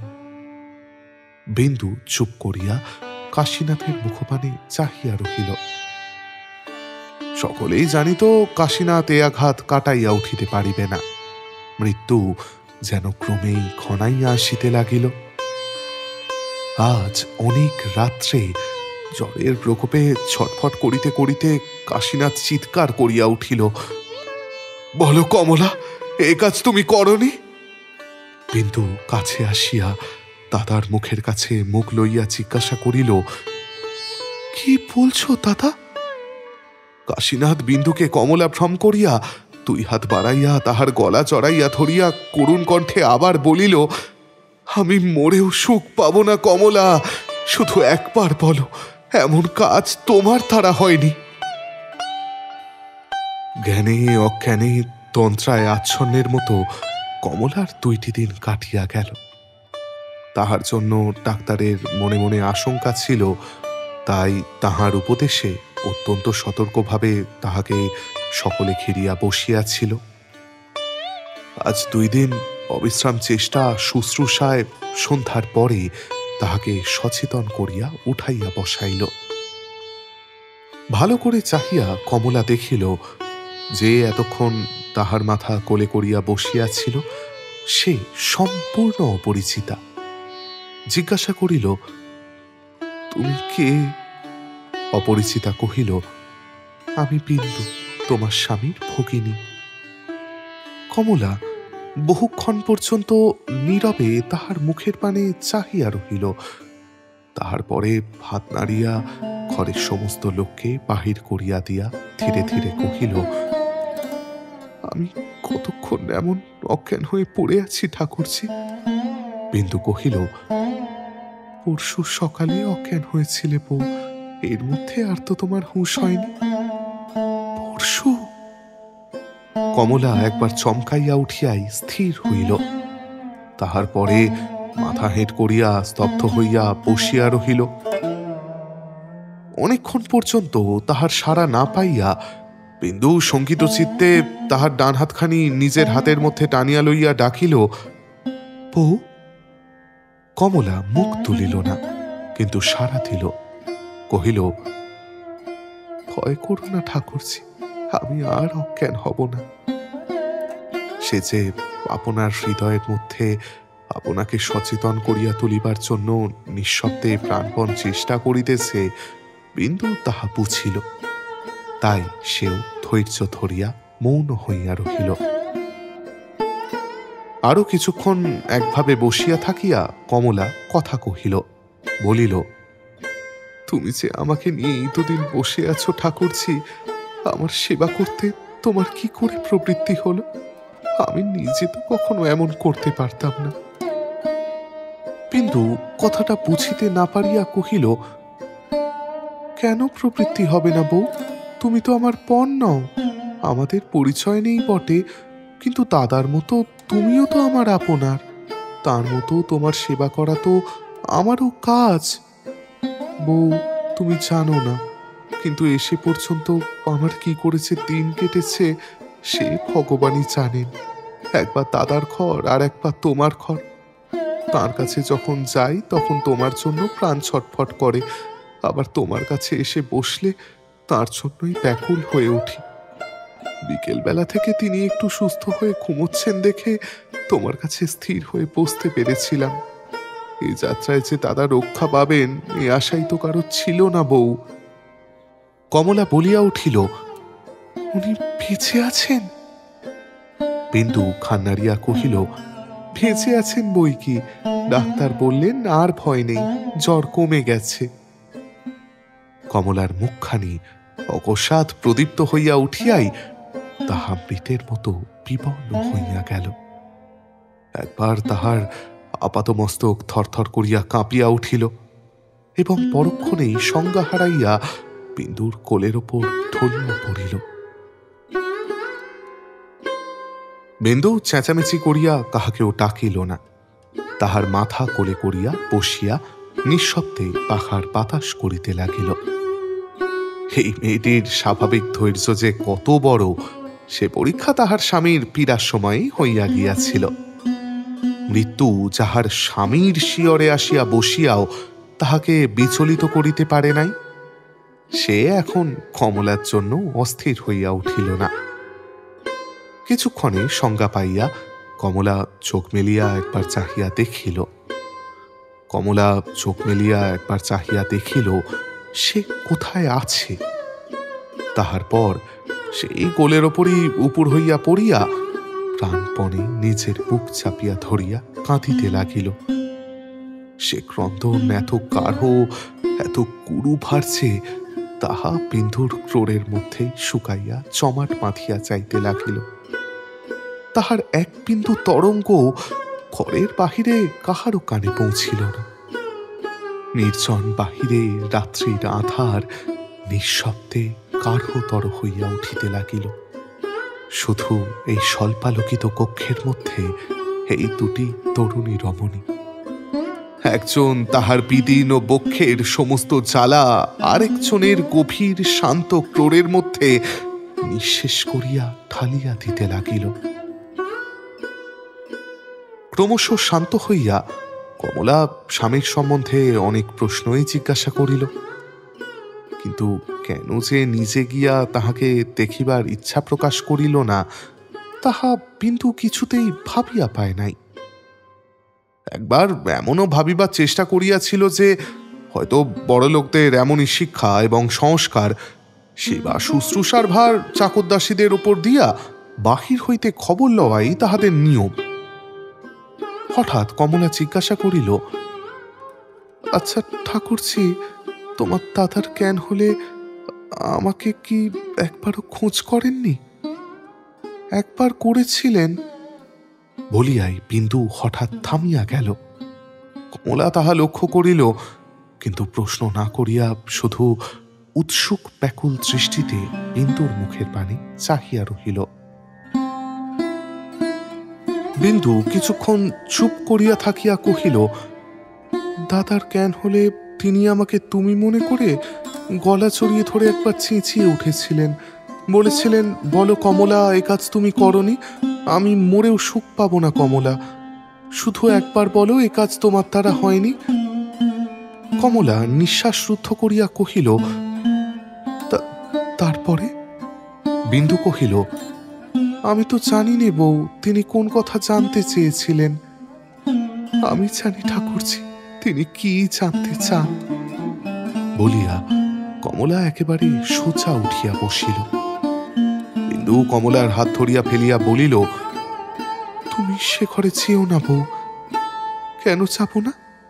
ডাক্তার নিষেধ করেছিলেন, তুমি গেলে ক্ষতি হতে পারে। আমার ক্ষতি আমার চেয়ে ডাক্তার বেশি বোঝে না ঠাকুরজি, আমি তার কাছেই চললুম।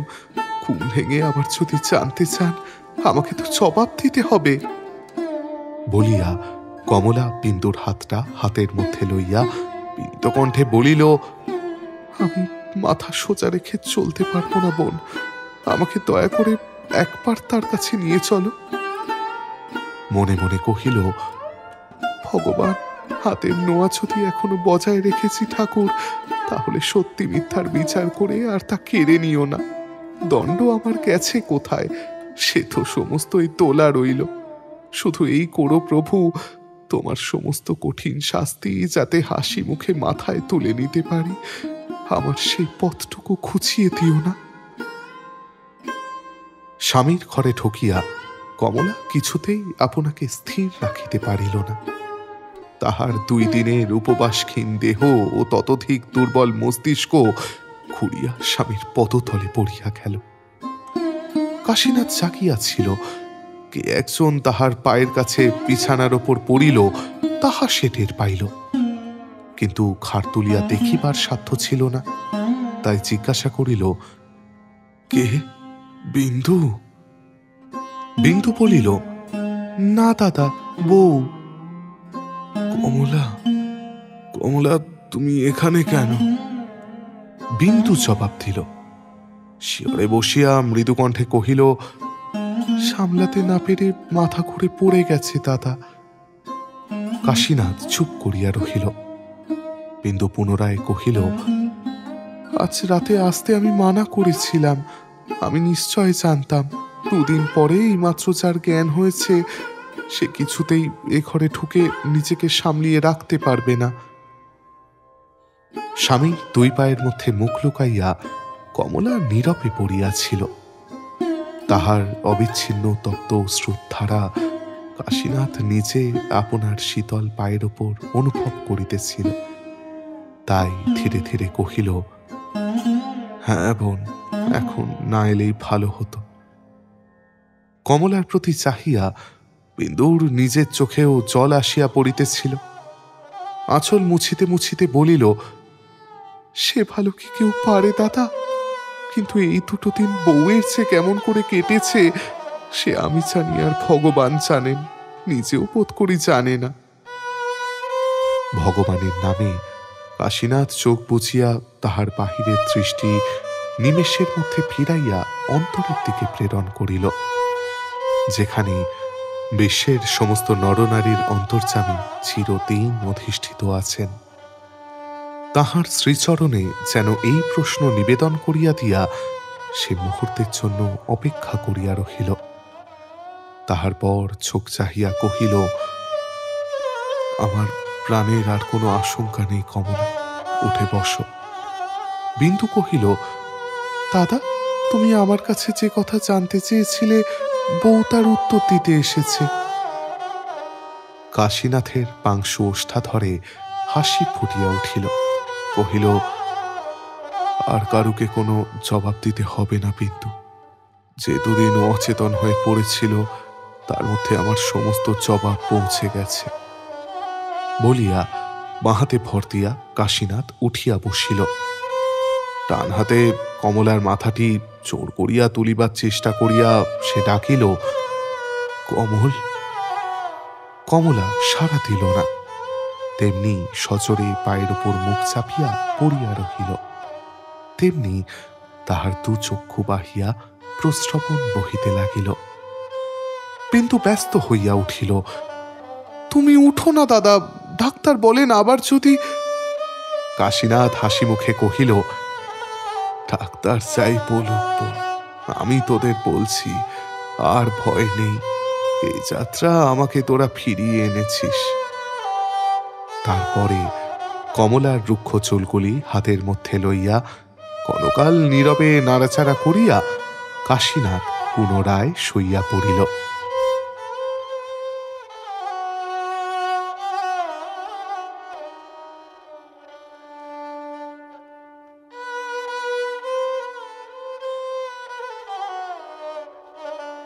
ব্যাস, আমাদের আজকের গল্প এখানেই শেষ। কিছু মানুষ মেড ফর ইচ আদার হয়, আর কিছু মানুষ ডেস্টিনড ফর ইচ আদার। বিধাতা তাদের একে অপরের জন্য তৈরি করেনি, কিন্তু তাদের কপালে লিখেছে এক তাদের হতেই হবে। মাঝপথে প্রচুর ঝড়ঝঞ্ঝা, ভুল বোঝাবুঝি, তারপর একদিন সব ঠিক হয়ে যাবে। তাই আমার শ্রোতাদের মধ্যে যারা এই ঝড়ের পথটাই বেছে নিয়েছেন, আপনাদেরকে শুভেচ্ছা। একদিন হয়তো আর কোনো কষ্ট থাকবে না, সব ক্ষতে প্রলেপ পড়বে।